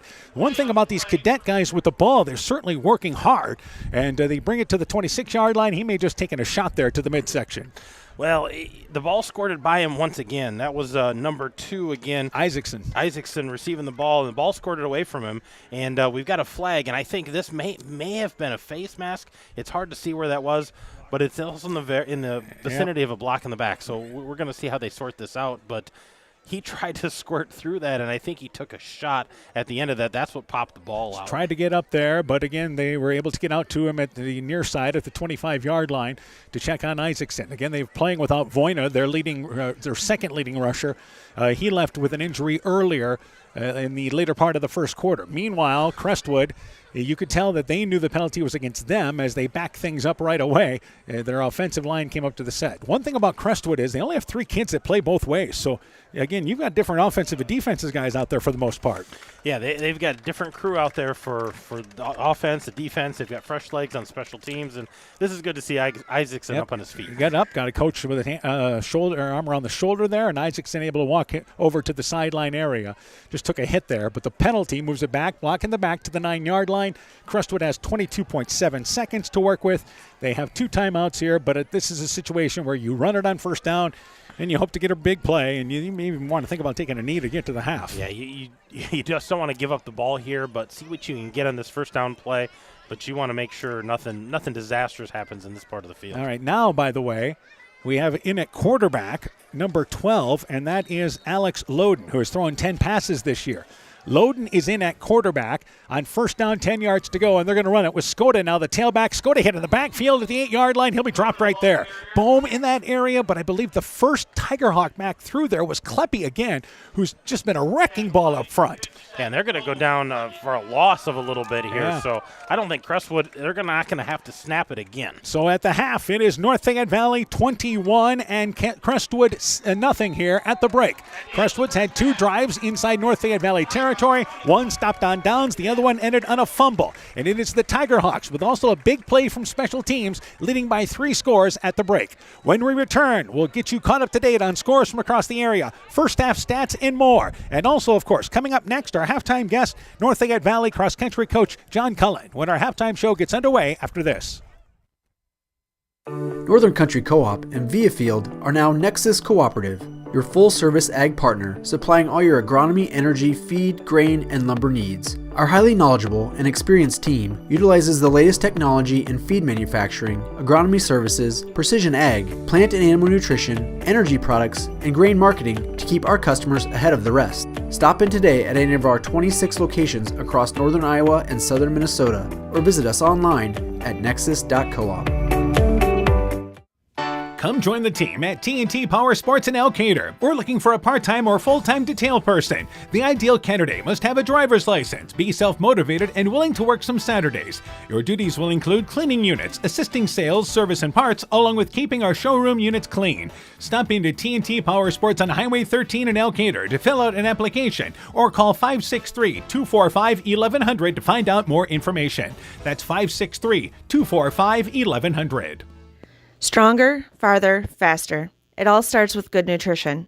Clayton County Farm Bureau is proud of our livestock farmers who provide high-quality protein needed to fuel our young athletes. The ultimate pre- and post-game fuel-up can be found in meat and dairy foods grown right here. Meat and dairy are natural sources of essential vitamins that support health, energy, and performance. We know our student athletes are the real deal, and Iowa's livestock farmers are committed to helping them reach their goals. To learn more, visit realfarmersrealfoodrealmeat.com. For generations, local farmers have trusted Freedom Bank to provide the financial backing they need to succeed. We have a long tradition of empowering success, and that continues today. We offer competitive financing options at competitive rates, whether for equipment purchases, building construction, land purchases, or operating capital. Visit one of Freedom Bank's experienced ag loan professionals in Elkader, Monona, Postville, and Waukon, or online at freedombnk.com. Member FDIC, Equal Housing Lender. Hey sports fans, take a time out and call Garms Financial Services. Their team of agents can show you how to save money on all your insurance needs with Grinnell Mutual. Whether you need auto, home, farm, health, crop, or business insurance, Garms Financial Services has you covered. You'll also receive quality protection, expert advice, and local friendly service. Call Brian Buchenhagen, Cheryl Wagner, Emily Bazin, or Kayla Olson today for a free competitive quote. Garms Financial Services in Elkader, your trusted choice agency. This is Chris Holbert, General Manager of Hall Roberts Son Incorporated in Postville. We would like to wish the area student athletes both a safe and successful sports season. We have been a community-based company since 1864, servicing and supporting the area ag industry with products necessary for daily success.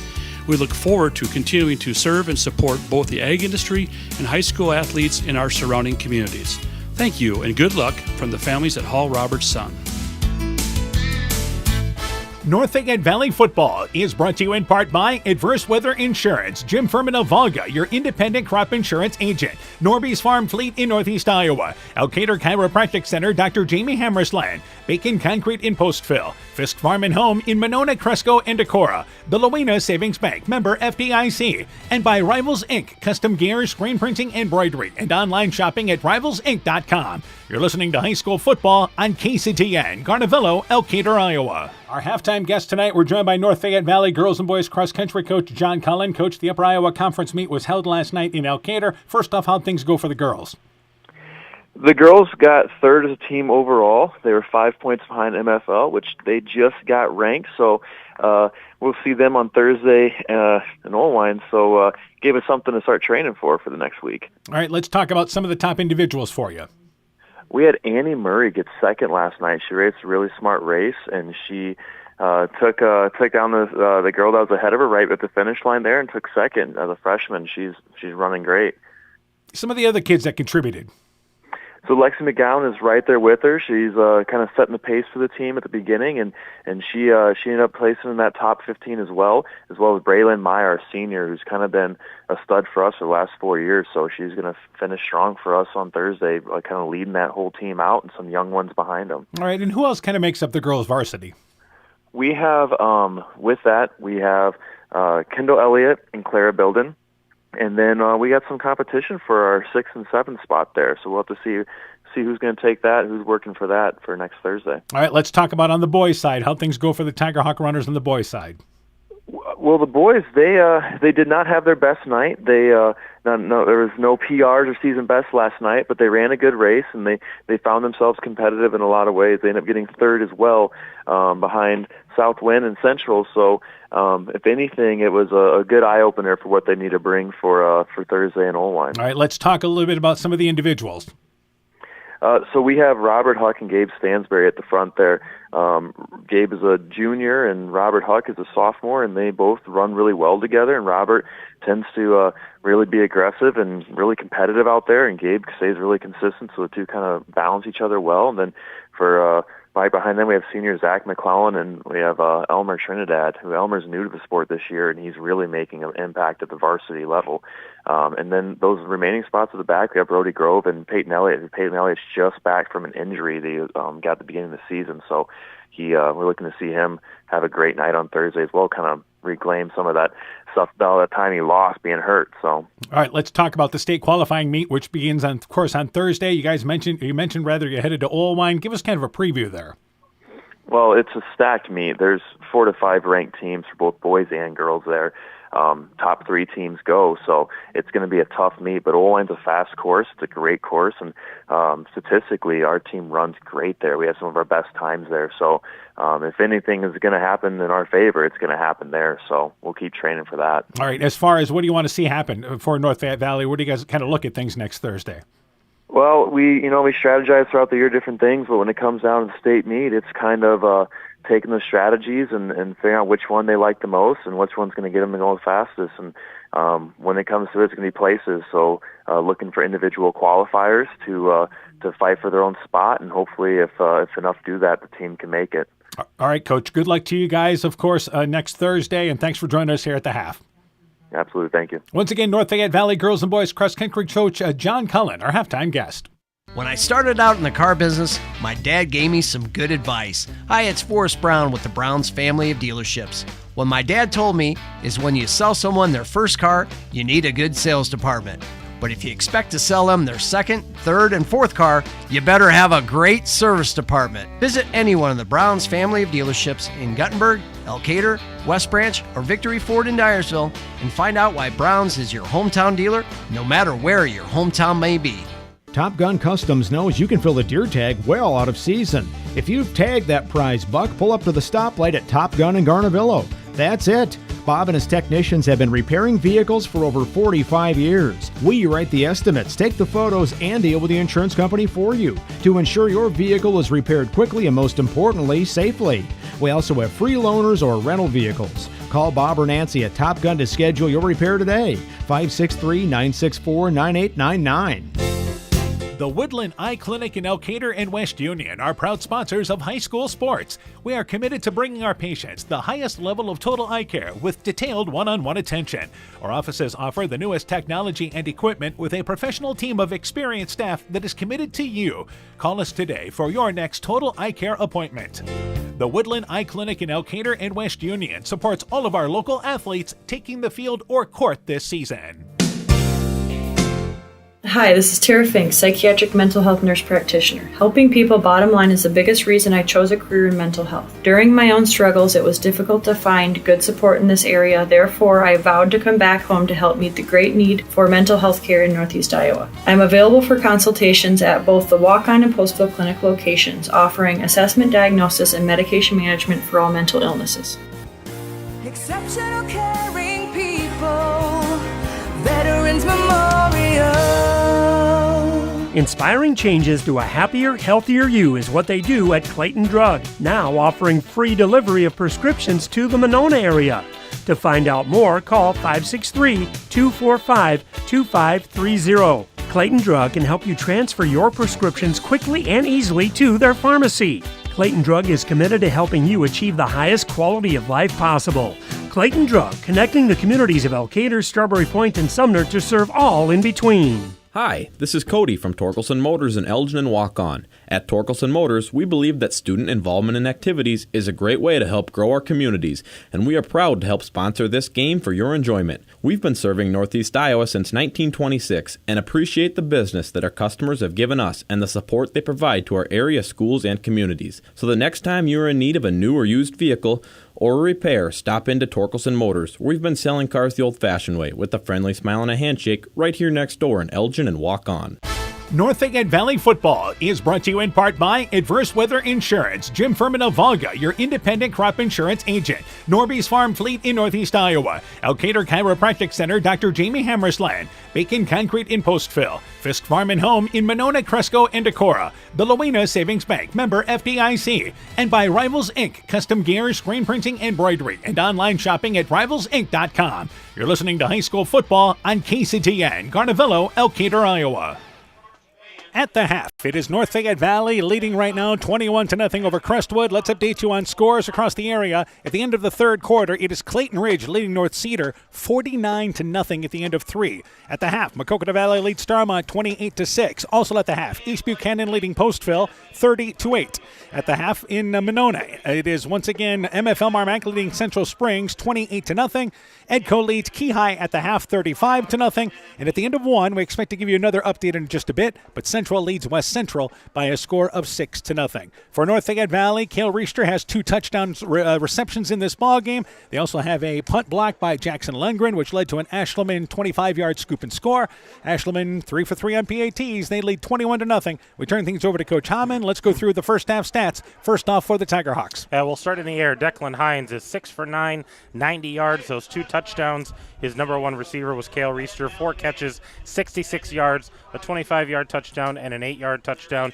Tate German's got 2 catches for 24 yards, so 90 yards in the air. Lincoln Ashleman, 7 carries, 50 yards on the ground. Kyler White, 4 carries for 15 yards, and Schaefer 1 carry for 2 yards. So they've got 16 carries, 67 yards on the ground. So 157 yards of offense. That does not include that scoop and score. Now, for North Fayette Valley, though, this has been the difference of this team. I think they've really taken a step forward is the way they have thrown the football this season, and Declan Hines leading the way passing-wise. Yeah, at first he and Reister had that touchdown, and then they were kind of out of sorts, and they've started to figure that out and figure out ways to get the ball in his hands. It's certainly a tough combination for a lot of teams to try to stop. Absolutely. Let's go to the totals now for the Cadets. For the Cadets, we'll start on the ground with Aiden Skoda. He's got 14 carries for 61 yards. Brock Boyna, who went out there in the second quarter, he had 11 carries for 41 yards. And Jose Leviano had 3 carries for 14 yards. So 28 carries, 116 yards. Skoda's got 2 passing attempts, but no completions, so that's their total, 116 yards of offense. And the big concern for them is the loss of their one of their leading rushers, and Brock Voyna. Yeah, Voyna over 500 yards on the year, but went down with that right ankle injury, and he was putting no weight on it. So we'll see if he comes out in the second half. For the Tiger Hawks, Ashleman went down, looked like some kind of leg injury. He came back. Right back in there going after it, so. At the half, it is North Fayette Valley leading 21-0, and again, the Tiger Hawks get the ball to start the second half. Now, for North Fayette Valley, they know they are the number 1 seed here. They already have the district title wrapped up, and as we mentioned earlier, Crestwood knows that they are the number 3 seed, regardless of what happens in this ball game tonight. So both these teams hoping to stay healthy, certainly, for the postseason. And for Crestwood, obviously, your concern is for Voyna there. But as far as where you go, where you're set up, there's lots of ways they can go. You know, Union might be the 4th place team in their district. That would kind of, they were together, North Fayette Valley and Union, together for how many years in the same district? And you could see something like that as a matchup, or maybe down south with a team like Monticello in that area. Yeah, both of those are real logical choices, but we know that being a 1 seed, North Fayette Valley is going to host. They're going to play a 4 seed from somewhere. So next week they'll be here. As far as us, you know, we've got a lot of options, so we've got a lot of teams in the area going to the playoffs. Edco's undefeated, and it looks like they're on their way to being undefeated. As we get another score in from that, they lead at the end of 3, 49-6. So Edco is going to be 8-0, though not ranked for some reason in the 8-man poll. Yeah, not ranked, and they know it. And our other team, who we've been with the last 5 or 6 years in the postseason, MFL Marmac, they are on their way to winning and will be 6-2, but they are the number 2 seed, so they'll be home next week, and then they'll have to hit the road if they're successful in that ball game. Yeah, probably depends on how that all shakes out, but we expect them to host 1 round and probably be on the road to play a 1 seed somewhere in the second round. They will host a number 3 seed from the other district, but as far as who that would, maybe Regina, some team like that, you just have to see. Again, this is all speculation. We do know that tonight they'll have the list of playoff qualifiers. That'll be out by midnight tonight or so, and then the pairings expected, I believe, tomorrow morning. They'll be out about 10 o'clock in the morning is when those pairings will be announced. So as we mentioned, North Fayette Valley will be a 2 seed, and MFL Marmac, or North Fayette Valley be a 1 seed, MFL Marmac a 2 seed, and also Edco is a number 1 seed in the 8-man game. So we'll take a break. 21-0. Tigerhawks in the lead. Second half kickoff coming up next. You're listening to NFV Football from KCTN Sports. Being good at life means getting your finances together so you can focus on the moments that matter most. With over 175 years of expertise, New York Life Insurance Company provides you with benefits you can enjoy while you're, living. So give your local agent, Andrew Reimer or Troy Springer in both Guttenberg and Monona, a call. You can reach Andy or Troy at 563-252-2471. That's 563-252-2471. They can help you and your family be good at life. As you're bringing in the harvest this fall, remember to watch for overhead power lines. A safety tip from Iowa's electric cooperatives. If you snag a power line, remain inside your vehicle and if possible, back away from the hazard. If your equipment catches fire, jump clear and avoid vehicle and ground contact. Call 911 and your local electric company immediately. And train your crew on these risks and procedures too. Iowa's electric cooperatives want you to be safe and productive this fall. Alameda Clayton Electric, your Touchstone Energy cooperative. Alpine Communications believes connected communities become thriving communities. We are the local telephone company that became a 21st century communications provider. Alpine provides internet, television, cellular, security, and telephone too. We promise personal, timely, reliable service from people who live here. When you choose us, we all thrive. Connect with Alpine Communications today. Click alpinecom.net or call 563-245-4000. Strawberry Building Supply offers all your building materials for residential and commercial projects. Whether you're building from the ground up, remodeling your home, or a weekend project, we have the materials you'll need. We are an authorized Milwaukee dealer for all your Milwaukee tools. Strawberry Building Supply also has everything you'll need for your pets and livestock.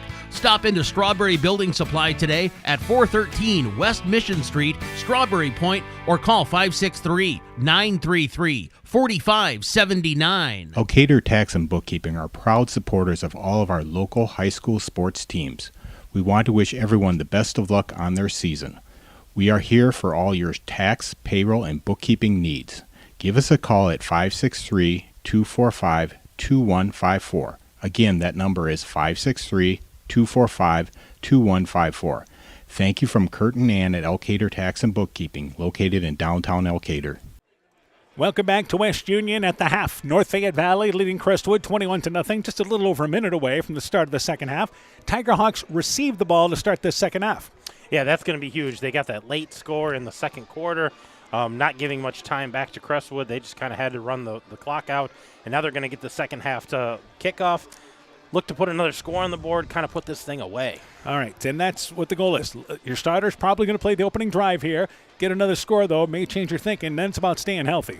Yeah, they absolutely want to stay healthy, knowing they're a 1 seed and looking to make a deep run. But they got to stay healthy tonight, get through this, get the good win, and they'll find out tonight or tomorrow who they play. And the Tigerhawks only loss this season was to week number 1, an Independence team that's in 3A. An Independence team, by the way, that went 3-0 against this 2A District 3. They beat Waukon, Crestwood, and North Fayette Valley. Yeah, played 3 teams out of this district and did very well against them. All right, they're going to stop the clock with 25 seconds, reset, and again, back to receive is North Fayette Valley. An update on Voina from the sideline, Coach Schaum. Yeah, Voina was on his feet over there, so we saw him. He's still got pads on. I don't think he's on the field, but we might see him. We'll see how this plays out.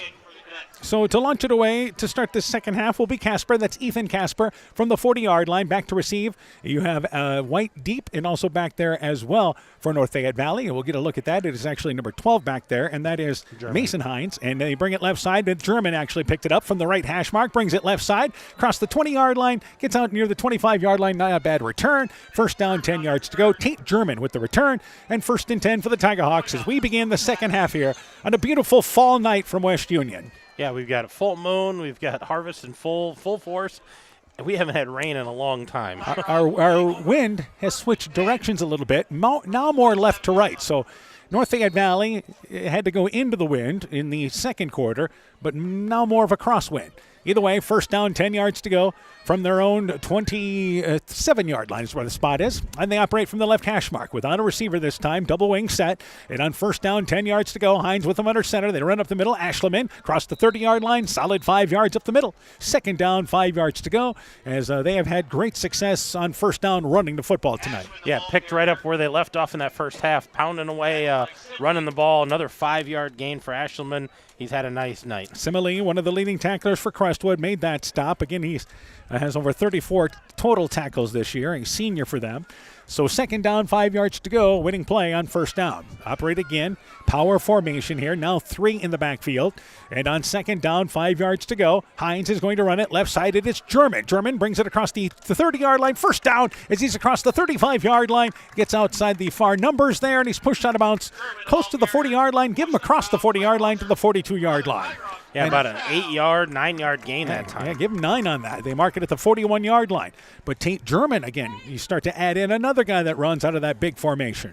Yeah, just another good runner there, over 100 yards on the year, so you know he can carry the ball, and a senior for them. So first down, 10 yards to go for North Fayette Valley. And to start this game, Crestwood had a drive that was nearly 8 minutes old. That was their best drive of the night, but they ended up getting stopped on downs inside the 30-yard line. So first down, 10 yards to go for the Tiger Hawks, hugging that left hash mark, and they run it right side. And again, carrying it now is going to be White. There's a flag down on the back side of that play. White brought it around right end, crossed the 45 out to the 47-yard line. Would have had 5 yards on first down, but we have a flag down, and I believe it may be holding against North Fayette Valley. It's kind of in that area, isn't it? Yep. And so White checks out after that run. It is holding. It is against the Tiger Hawks, so it negates a first down play. To be honest with you, hasn't been a horribly played game tonight, penalty-wise. No, that was the first penalty on the Tiger Hawks tonight. So. And in week number 8, that's the way it should be, right? It should be. That's absolutely. You get rid of those pre-snap penalties. You want to see them, if they're going to happen, you want to see them happen in the heat of the moment. So back to the 36-yard line. So that will make it first down and 16 yards to go. Again, that penalty occurring a couple of yards behind the line of scrimmage. And we are just 1 minute here into our third quarter. So first down, 16 yards to go officially is what it is. And we have another update here.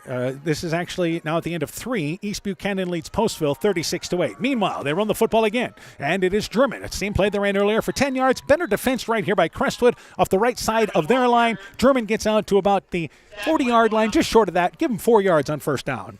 Yeah, just a little inside handoff there for German, a little counter play just to give him that misdirection, and they're going to give him, about 3-4 yards on that play. So second down, 13 yards to go. Haven't, once again, been a long situation for them. This is a rarity for North Fayette Valley tonight offensively, but second down and 13 yards to go. So full house backfield on second down, 13 yards to go, and they are going to Hines fake the handoff. He's looking to throw the football. Screen play right side, caught by German. German 40-yard line, near side across midfield, pushed out of bounds inside Crestwood territory. Pushed out of bounds there by number 5 in Braden Thompson, but just a nice screen play set up to the right side, and German looks like he's going to be short of first down, but inside Crestwood territory. It's not going to matter, Dan, because we got a flag right at the middle of the field. Ineligible lineman downfield. That was the only bad thing about that play there. Well designed by the Tiger Hawks, but one of the linemen sneaked out a little further downfield. Yeah, that flag right at midfield, and you can see the guys in the backside so frustrated because that was a great gain on second down.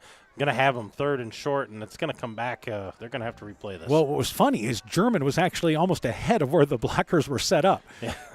So second down, it is an eligible lineman downfield. The officials have done a good job communicating tonight, but they are going to North Fayette Valley. Thought maybe it'd be waved off. Didn't get that wish. 5-yard penalty. Yeah, 5-yard penalty there. So they're going to be right about where they started here, maybe a couple yards behind it, but right in the same area. They're going to be second and long here, manageable. Second down, 18 yards to go in this situation now. So back inside their own territory. Back inside the 35-yard line is where they go. So they have to get inside Crestwood territory for first down yardage. Would have been 3rd and 1 on that completed play, but that's wiped off. And it's second down and 18 yards to go. So we have another stoppage of play, and we have an equipment problem. Similarly for Crestwood, we'll have to check out of the ball game. So yeah, they're going to have to get a sub in there for him. Some kind of equipment. You can see the officials pointed him to the sideline. You got to go take care of this. They'll bring in a different sub on the D-line. Blake Kennedy comes in. He is a junior at 5'8", 200 pounds. and he is the sub there. So second down, long situation, 2 receivers to the right. That is White in the slot, German in the slot, and Riester is the far receiver on the right side. Hines to throw the football. Looking right side, he's got time, throws it long. He's looking for Riester, one-on-one coverage, catches it, 35-yard line inside Crestwood territory, spun ahead by Donlin to the 36-yard line. Good read by Riester, who was able to get in front of Donlin, and again, you just throw it up there. Hines with a good arm on that one. 1st and 10 to the 34-yard line. Yeah, another nice throw out of Hines there. That's going to go down for about 33 yards. Well, they give him the 32-yard line there, so they move it from the 34 down to the 32. But another pass play tonight for the Tigerhawks, putting them over 100 yards passing so far. Yeah, and another catch there for Cale Riester getting downfield. He's knocking on 100 yards as well. First down, 10 yards to go for North Fayette Valley. Opening drive of our second half. They lead 21-0.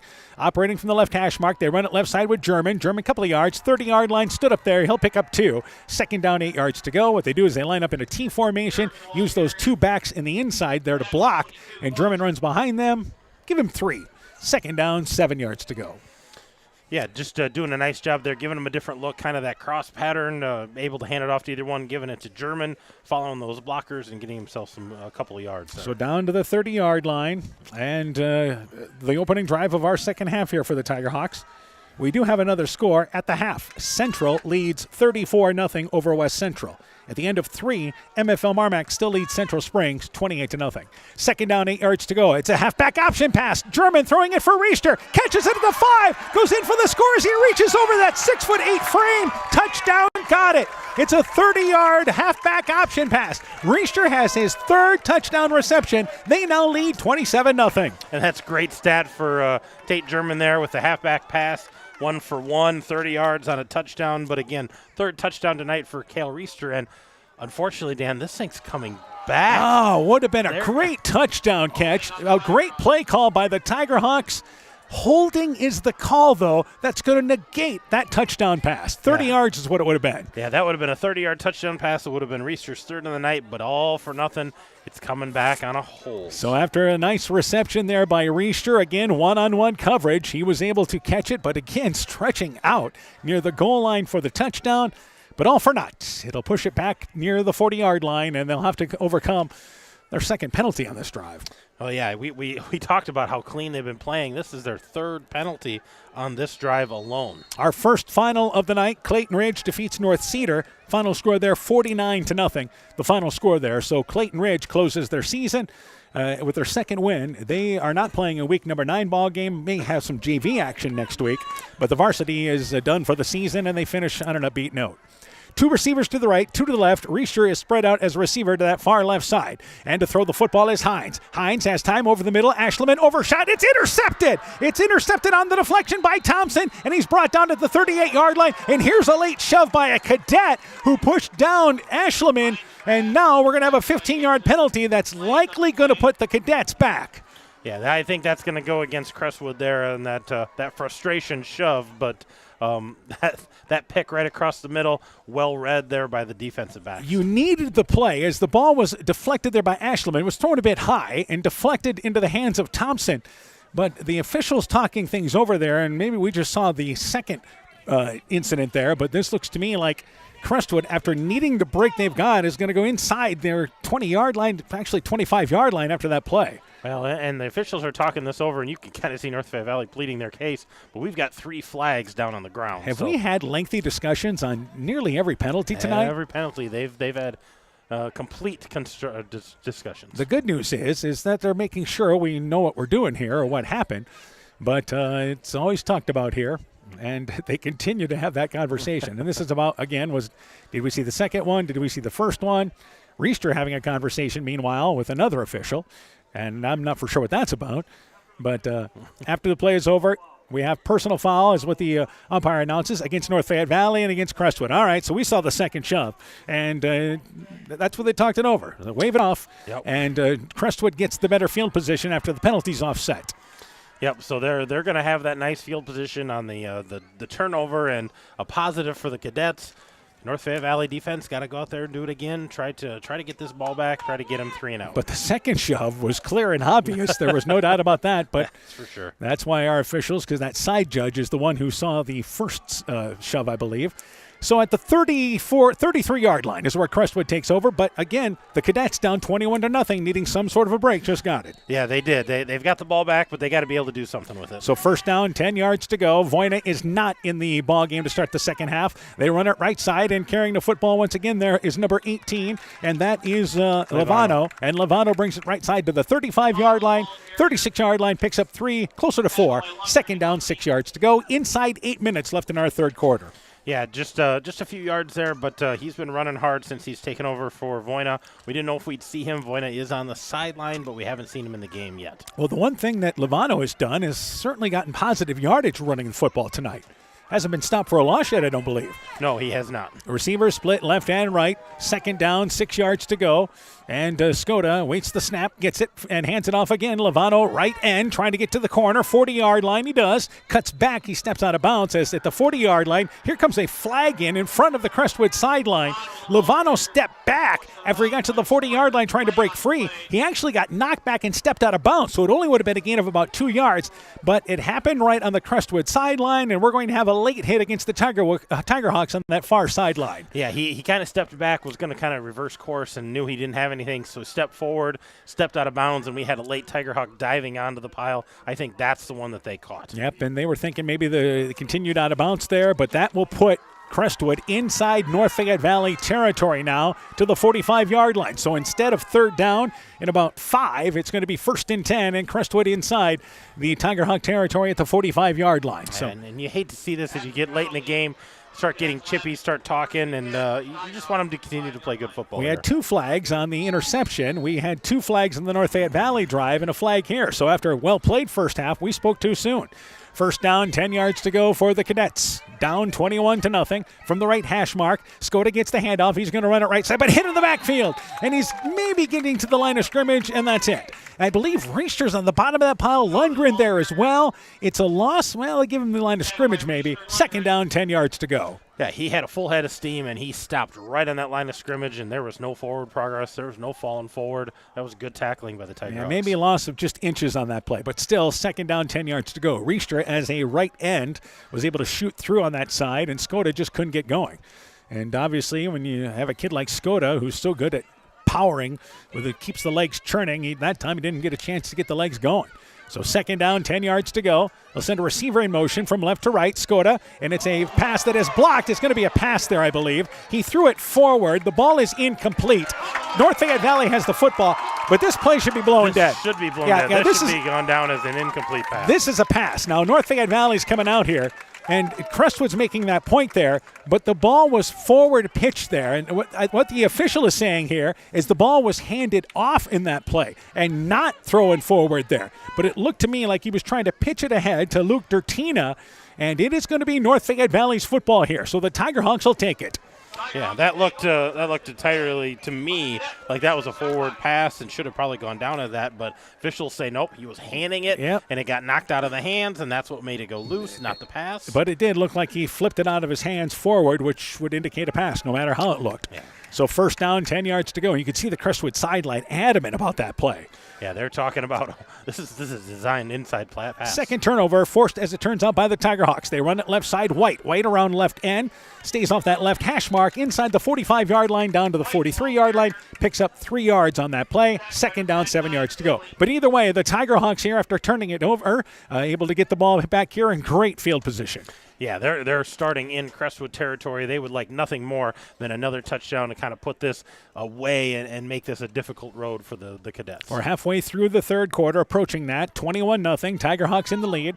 Led 7-0 at the end of one, put up 2 scores in the second quarter. One of them was a block punt that was returned for a touchdown. So second down, 6 yards to go, and they're going to run it left side. It is Ashelman just between guard and tackle. First down, gets inside the 35-yard line, and that's going to be down to the 32-yard line, an 11-yard pickup plus for Lincoln Ashelman. Yeah, just hard running there by Ashelman. Good to see him back on the field, after that early injury in the second quarter, but he's back out there running hard and picking up yards. And first down and 10 yards to go for the Tigerhawks. We mentioned this earlier, but Declan Hines, after every play, goes to the sideline to get the play, brings it all the way back there. A lot of teams have wide receivers rotate, bringing the play in. Some teams use their tight ends. First down, 10 yards to go. Some teams, like Crestwood, signal it from the sideline. So 1st and 10 here. Receivers actually Reister along to the right side, but they're going to run it with White. And before we get going, our flag fest continues here in the third quarter, as we may have had movement up front by North Fayette Valley. Yeah, they're going to talk this over. Hopefully they get this one a little quicker. Looks like they're ready to mark it off. It's going to go against the Tiger Hawks. Yep, that was a clear and obvious play there. And the reason why we know it's against North Fayette Valley, because our official has the ball, and he's ready to go back before they even signal what the play call is. So false start. North Fayette Valley moved way back to midfield, too, so they knew it was against them. 37-yard line is where it'll be spotted. And the Tiger Hawks cleaned the first half, but the third quarter now, a few penalties have pushed them back. Well, and you always want something to work on for the week, and Coach Hines, I think, is going to talk about these penalties. He certainly got his point to make this week, doesn't he? He does, absolutely. You know, you got a team that's feeling good, likely going to be perhaps 7-1. They hang on here, and they look like they're in control.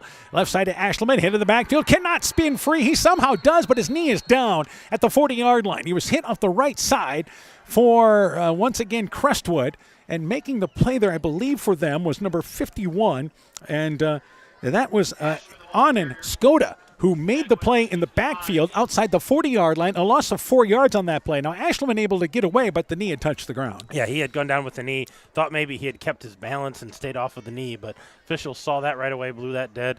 Loss of 4 yards, so North Fayette Valley way behind the sticks here. Anand Skoda, and of course the quarterback, Aiden Skoda. So 2nd down, 19 yards to go, and they're going to throw the football again. Ashleman has time, flushed out of the pocket, right side, throws it on the run, then throws it away. Nothing open downfield, heady decision by the senior. He's kind of bumped there late by Gibson. No flag throwing, no, and it's going to be 3rd down now and 19 yards to go. Hines didn't try to force it down that near sideline. Let's just live for another down. Well, yeah, and you could hear the Tiger Hawk faithful think, oh, maybe there was a hit or a high hit. It was a clean hit. Hines just trying to buy as much time as he can to try to get that ball downfield. And didn't have anybody open. Good defense there by the cadets in the secondary. Another score to pass along. It is Maquoketa Valley leading Starmont in the third quarter now, 34-6. That game is now actually in the fourth quarter. So 3rd and long for the Tiger Hawks. 3rd and long. They've always been looking for Reister. He's lined up as receiver to the right side. And Hines to throw the football, looking that way. Here's your jump ball. Now double covered, but Hines are actually going up to get it is Reister between 2 defenders. Comes down with it at the 18-yard line. Pushed out of bounds there. And on 3rd and long, you got him one-on-one. And Reister comes up big again. Yeah, 23-yard catch there by Reister. So down inside the 20-yard line to the 17-yard line is where they put it. And that time you had more coverage shaded that way for Crestwood, but it didn't make a difference. Yeah, it was just a jump ball, and he came back to the ball. The deep guy for Crestwood not able to get there. The front guy just couldn't out-jump him. Yeah, Mosier in on the coverage there. Once again, number 22, and also there as well was number 13 in Donlan. Meanwhile, they're on the football left side, back to action. Ashleman brings it down to the 10-yard line in the middle of the field, but picks up 6 yards on 1st down. Tiger Hawks leading 21-0, trying to put a lot of distance here between Crestwood and work their way to what would be their 7th win in a row. Yeah, and they like nothing better than to punch this thing in, but that was a great catch once again by Reister to pick up that 1st down. 7-yard pickup by Ashleman, by the way, as we approach the 3-minute mark of our third quarter. 2nd touch of the second half for North Fayette Valley. And they send German in motion, but they're going to option it. And Hines is going to keep it around left side. He's inside the 10, 5-yard line, trying to back his way down, pushed out of bounds inside the 5-yard line. And Hines booted it around left side that time. Gives you another play to think about. Yeah, absolutely. Something a little different to think about there. And Hines not able to get into pay dirt, but, man, he got a good gain.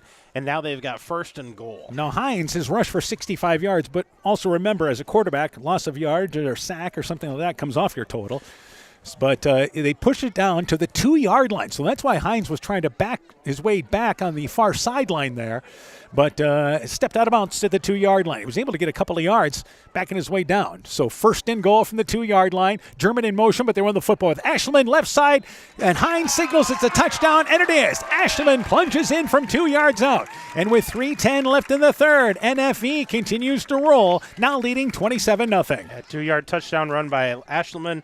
Remember, this play started on Crestwood's 46-yard line on that turnover on the fumble. So they're going to get a 46-yard drive, capped off with a touchdown by Ashleman. And Ashleman looks to stay perfect on the PATs. German to hold with it now 27-0 with 3:10 left in our third quarter.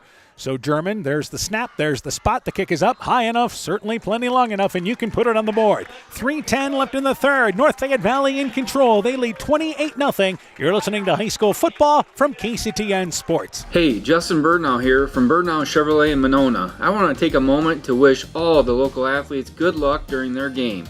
You have worked incredibly hard, and it shows during each game. Myself and the entire Birdnow Chevrolet Monona team is wishing you all that you do your best and good luck.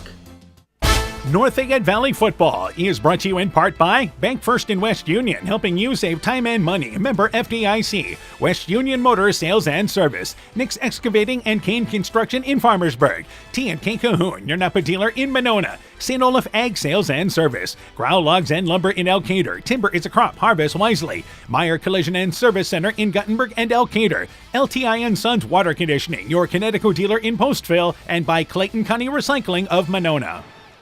28-0, North Fayette Valley in the lead. A 2-yard touchdown run by Lincoln Ashleman. He adds the PAT.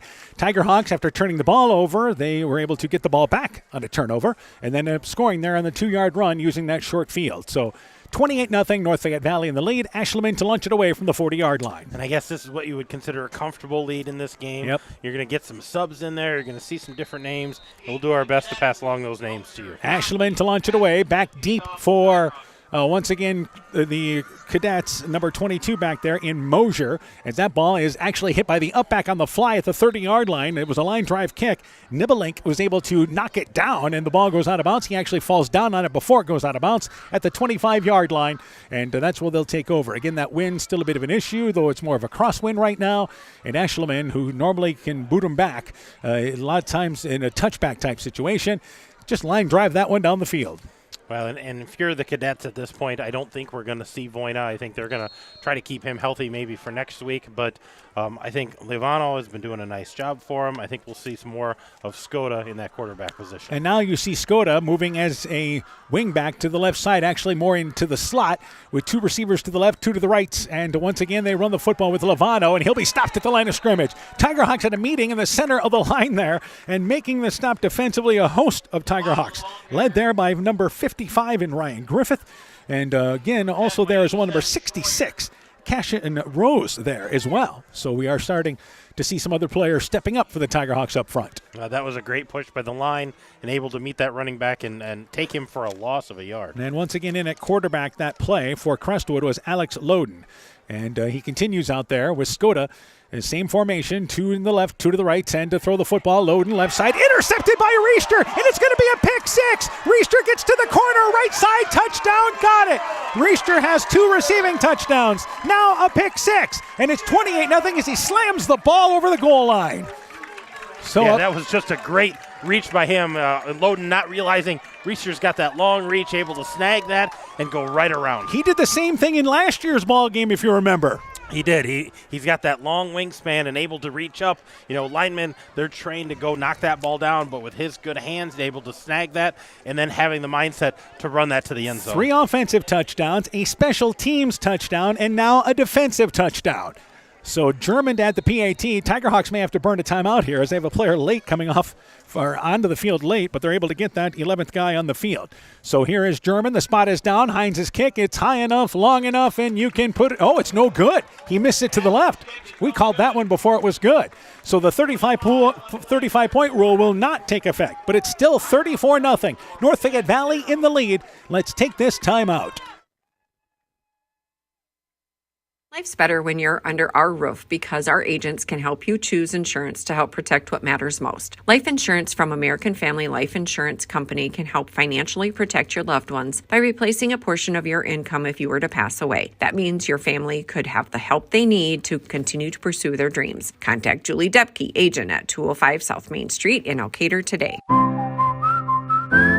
Products not available in all states. American Family Life Insurance Company, 6000 American Parkway, Madison, Wisconsin. Epic Wear. Get personalized clothing for your school, your team, family, friends, business, or any event. Epic Wear has a huge range of customizable apparel, trophies, and awards. They offer free design help or design your own apparel at getepicwear.com, and you can even set up a free website for your fundraiser. Epic Wear. Walk on. Call 563-568-2301 to place your order today. Officially a 23-yard interception return by Cale Reister, but the PA team missed. 34-0 is the score. North Fayette Valley in the lead with 2:25 left here in our third quarter. Yeah, that was just a turn of events there, just to put Crestwood down a little bit more there. Throws the pick with Loudon in there as the quarterback. And it will be Ashleman to launch it away once again here as the Tigerhawks have scored 2 touchdowns in this third quarter. High kick, Donlin back there, comes underneath it, fumbles it at the 10-yard line, picks it up, and he's now trying to just save face. There's a flag down as he brings it right side across the 15-yard line, 25-yard line, and that's as far as he'll get here. Here comes another flag in, and this is going to be a penalty against North Fayette Valley on the backside as there was a late push on that far sideline area. So we may have offsetting penalties here. I think we're going to. If we're going to have either a block in the back, is what the first one looked like. I would agree with you there. The second one was a flex because there was a good block. Ashman did a nice job, and then he tried to flex over him as the play was over, and that's when the flag came out. So from the 28-yard line is where that second flag was thrown. That's where the ball was returned to. It ends up by Donlin. A good job saving some positive yardage after he fumbled it at the 10-yard line. Ends up about a 17 or 18-yard return. And we have another get-together to talk the penalties over. Yeah, they're probably gonna have to step these off because of the places where the flags are at. So they will have that. And again, every conversation tonight's involved 3 of the officials, and they're talking about where these penalties exactly are. Now, this is you can understand. We've got 2 penalties here. Yeah, they've got to talk about where they're at, where they're going to be marked from, and if they're going to cancel each other out here. So our official, Von Grimm, our head official for tonight's ball game, block in the back against Crestwood. So that was certainly expected. And then you've got an unsportsmanlike conduct penalty against North Fayette Valley. So from the 28-yard line, and they're going to now come over to talk with Coach Hines. Yeah, I think Coach Hines wants them to mark it off the other, but I think they're just going to offset them, and the ball is where the ball is. So the sticks on the sideline, far sideline, still not there. Block in the back, and now they're redoing this penalties, and after the play was over, personal foul. All right, second time we've had those. 1st and 10, they offset. So at some point he could have just crossed the arms and went they offset. Well, they're gonna walk them off. I think they're going to walk off the 15-yard. Then they're going to mark off the other 15-yard. Or I don't know what they're doing here. Well, it'll be 10 yards for the block in the back. 10 yards for the block in the back. So, yep, but this is there's the block in the back penalty. It puts it inside the 10-yard line. And then you move it. Now they're going to walk forward 15. Yeah, all right, so now they signal it. So he pointed it was going to be first down. So it'll go out to, like we said, about the 18-yard line. 20-yard line. Sticks continue to move. 24-yard line. We could have just stayed really at the 27-yard line. We were pretty close there. Yeah, absolutely. So, and of course, that block in the back marked off from where it occurred. So we moved the football back all of about 3 yards. So first down, 10 yards to go for Crestwood. 2:16 left in the third, and they trail by a score of 34-0. And on first down, back to Skoda. He's back at quarterback, brings it right side. Some heavy blocking there. He gets across the 25-yard line. He'll be tackled there. Gets out to the 26-yard line. Pickup of 3. Second down, 7 yards to go. Now the Cadets have had a couple of drives in this ball game, but unable to finish. But that's what they're really looking for here. Yeah, I think right now another good drive is what they're looking for, but they have to finish it with points. They have to get something positive out of this as they look to the playoffs next week as a 3 seed. All right, couple of more finals. MFL Marmac victorious tonight. They win 35-0 over Central Springs. East Buchanan has defeated Postville tonight by a final score of 50-8. So the final starting to roll in, and it's second down here for Crestwood. 7 yards to go. 90 seconds left in our third quarter. Snap back to Skoda, who brings it out left side, looking to throw the football. Skoda throws it on the run. That pass caught, sideline, stepping out of bounds. They say that I believe he's going to be out of bounds. The pass caught by Nathan Marr, and Marr, who has 16 catches this year, just couldn't drag that foot down. Would have been a nice play in front of the North Fayette Valley sideline. Yeah, not able to get that foot down before he finished that catch, and the official right on top of that. And we talked about in the pregame, Crestwood is a run-first type of team, but they can throw the ball. They've thrown it 78 times, completed 45 of them for over 400 yards, but they don't have a completion yet tonight. Everything's been on the ground. And everything they try to do is rolling Skoda out, whether it's left or right side, but then he's got the option. I can throw. Absolutely, I can throw, I can run. He has that ability to make that decision, but every time he's thrown the ball tonight, they just haven't been able to come up with it. And the Tigerhawks have done a good job of taking away a big run. They have one big run, and before this play gets going, are you kidding me? we've got a delay of game penalty, and nobody realizes it. Now they do. But our back judge had thrown the penalty. It is delay of game against Crestwood. We were talking about earlier in this third quarter, what a well-played first half we had as far as penalty-wise. It was pretty clean, and all of a sudden it's got really, really muddy. So the flag fest continues here in our third quarter. It'll be third down, 12 yards to go. Doesn't help you out, Crestwood, in a third and long situation from their own 25-yard line. And again, they trail 34-0. And they'll line up with two receivers to the right here on third down and long. And Skoda continues at quarterback, and they're going to throw the football. It's again that bubble screen left side. It is caught, but not much gain as they get across the 20-yard line to the 22-yard line. That was a nice open field tackle. I believe Lincoln Ashleman on that far side making the play. Gain of a yard is all, and it's fourth down. It is 12 yards to go. And after the kickoff there by the Tiger Hawks, the Cadets go 3 and out on offense. And did you see who made that catch there, Dan? I believe it was number 3 there in Marr. Was that Marr? Nathan Marr, I believe. Yeah, 1 yard there for Marr. Inside a minute in our third quarter. And back to receive, Tate German at the 40-yard line.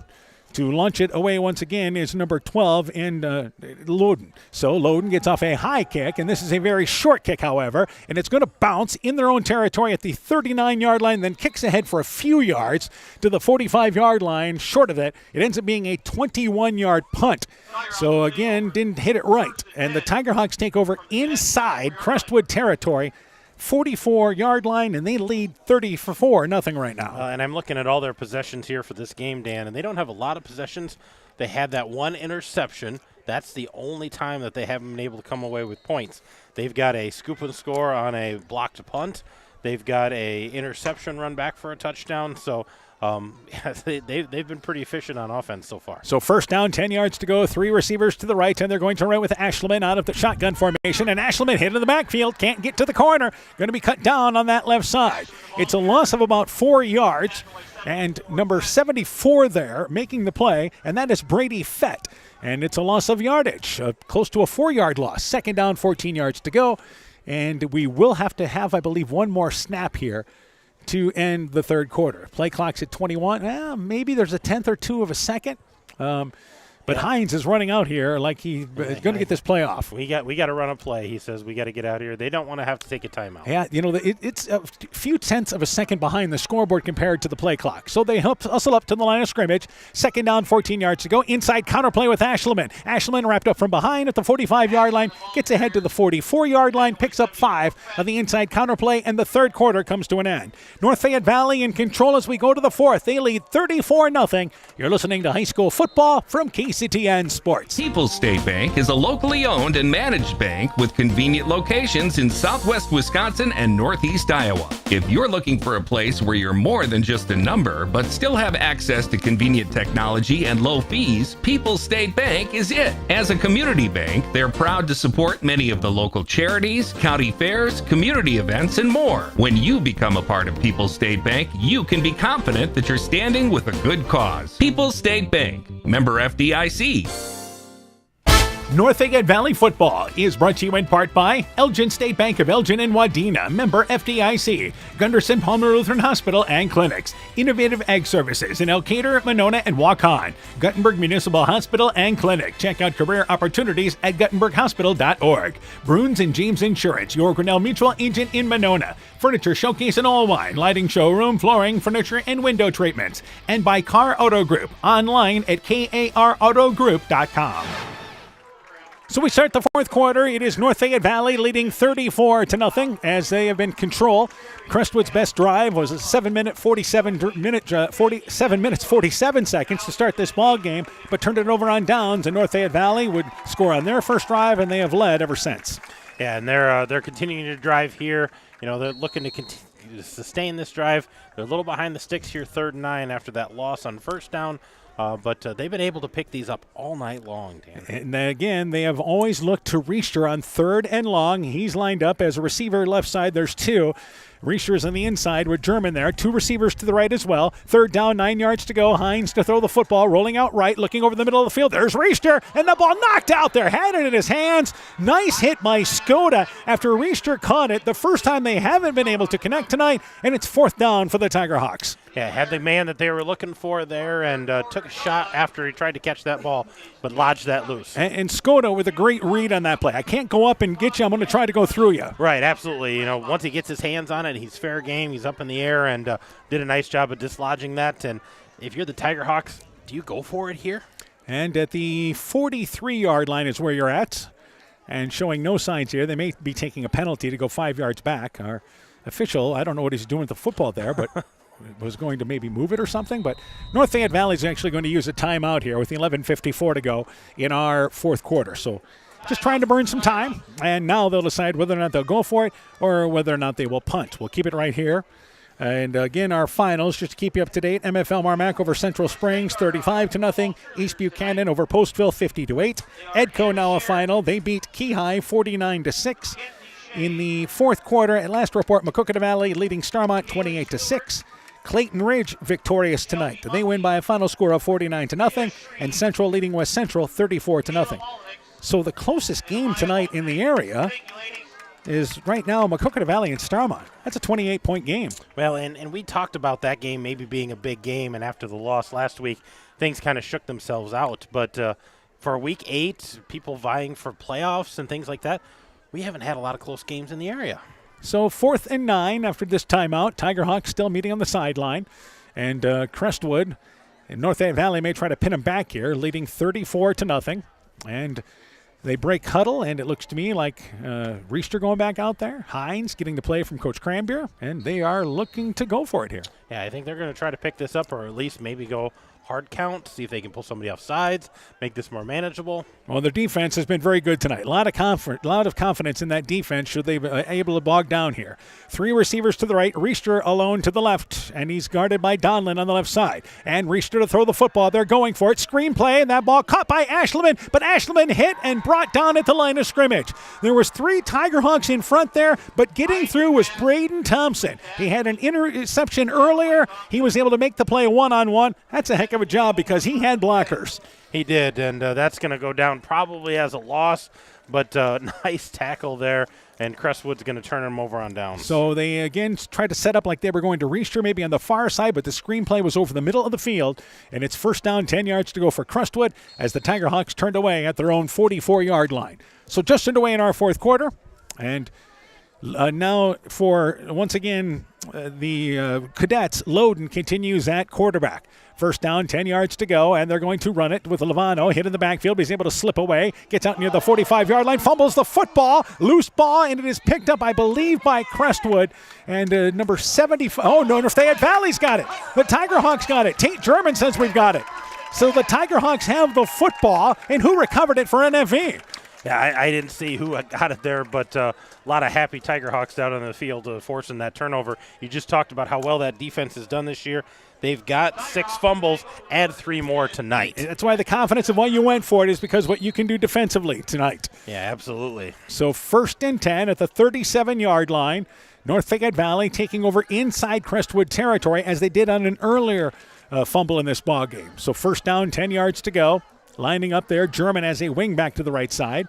Hines, they send German in motion. He gets the handoff on the jet sweep left side. He's got some blockers, gets to the edge, 35-yard line, but wrapped up by Donlin, who was able to fight off a block. Nice tackle, one-on-one on the near sideline at the 35-yard line. And running a mile that time was, once again, on the German. jet sweep last time, German, and maybe picks up 2 to that wide side of the field. Yeah, ran a long ways to get that 2. Not able to get the corner. Nice pursuit there, stretching it out were the Cadets. Taken down inbound, so the clock continues to roll as we're inside 11 minutes left in our fourth quarter. North Fayette Valley on their way to their 7th win in a row and running the district, going 5-0 in district play. The Cadets will be 3-5 and dropping to 3-2 in the district. Left side, they run it with, correction there, Ashleman, and Ashleman gets ahead down to the 30-yard line as they run it left side. In on the play, number 74, and that once again was Fett making the play for Crestwood. 3rd down and roughly about 5 yards to go. Yeah, they good gain there that time by Ashleman, still running hard. To be honest, I'm surprised he's still out there. You know, they've got things in hand here. I'd like to see some of those other guys play and maybe get some rest for some of those starters. And 3rd down situation. Early in the fourth quarter, White and Ashleman continuing the backfield. And Hines has him under center on third and short. German in motion. They go back to Ashleman. Ashleman bounces to the outside, and Ashleman shakes off a tackle. He's down to the 20-yard line. Able to back his way up, step inside the 15-yard line, and it's going to be 1st and 10. Ashleman got into the open, but then Crestwood was going to chase him down. And he was able to kind of duck and dive his way ahead for a couple of yards. North Fayette Valley on the drive. They have a first down, and the cavalry comes in from the sideline. The subs will be brought in, 11 in and 11 out for North Fayette Valley, it appears. And you like to see this, maybe get those second teamers, give them ball inside the red zone here, see if they can punch it in. All right, a couple of players stay out there right now for North Fayette Valley, but they wanted to finish there with an upbeat play for the offense, and it's 1st and 10 to the 15-yard line. So clock stopped there momentarily. I'm not sure why, but on first down, 10 yards to go. They run it left side. We'll try to pass along who that is running the football, and I believe it is number 13 that time in Brody Schaefer. Brody Schaefer, and Brody brings it inside the 10-yard line, and it's going to be a pickup of 6 solid yards on that play, and closer to 8 yards on the game. Yeah, he had a nice gain there. That's his second carry tonight, put him at 10 yards. And I believe, was that number 13 carrying the ball that time? So we'll try to pass along as many of these names. Brody Schaefer. Drew Stolka taking over at quarterback for North Fayette Valley. Stolka is a sophomore, 5'9", 145 pounds. And number 11, Nick Hines, in there as a wingback spot to the right side. Meanwhile, second down, they gave him 7 yards on that play. And second down, they run it right side, and carrying it again that time is, I believe, Hines inside the 5-yard line. Looks to me like he's got first down yardage. Should be 1st and goal. And number 11, I believe, on the play there. So 1st and goal either way. Yeah, number 11, is that who that is? Yeah, that's what it looks like from up here. Jackson Lundgren.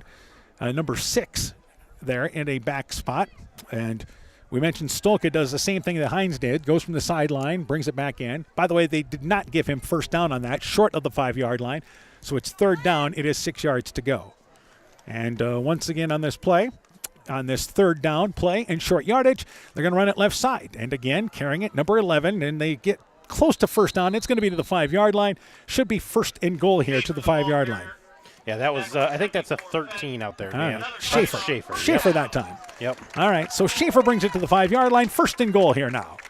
Yep, another yard gained there, so able to get that first down. All right, number 4 coming into the ball game there in Ben Bodensteiner. He's a junior, 6'1", 185 pounds. He comes in as Hines checks out, and it's 1st and goal at the 5-yard line, 8.5, and they put it at the 4-yard line. So 1st and goal for the Tiger Hawks. Split backs in the backfield.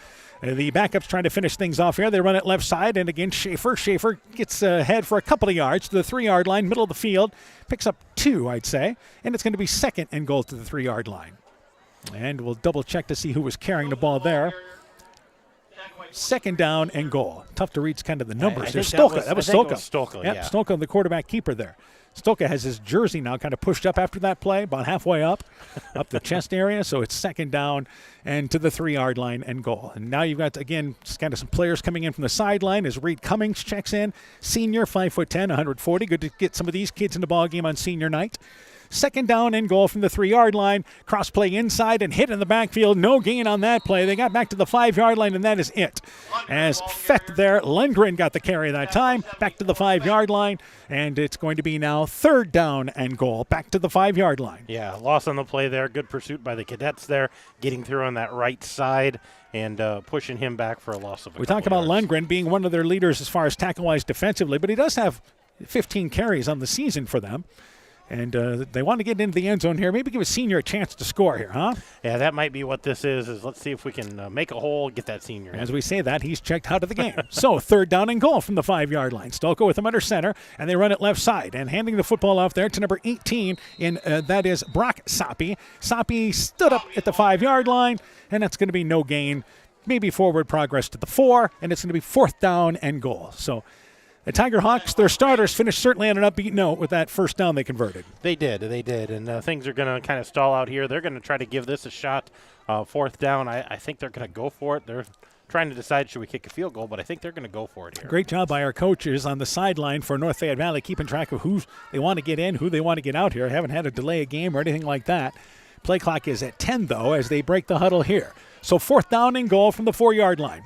And Stolka with him again under center. They send it back in motion. Stolka looking to throw the football. He's looking right side into the back of the end zone. At the back of the end zone, going up to catch it is number 4 in Ben Bodensteiner, but he's out of bounds in the back of the end zone. So Stolka, play action, threw it back just underneath the goalpost off the right side. Bodensteiner makes a nice catch, but again, he's out of bounds. Just couldn't toe the line. And the Tiger Hawks turn it over on downs. Yeah, I think he had 1 foot inbounds, but that back foot had already stepped out of bounds, trying to tiptoe that and make the catch. Did a nice job of making the catch, just not able to get those feet inbounds. So Crestwood takes over at their own 4-yard line with 6:13 left in our fourth quarter. And you'll see many of these kids staying out there for North Fayette Valley defensively, as one of the starters in number 57, Logan Bohm, was out there, and they quickly got him back on the sideline. We don't need you out there now.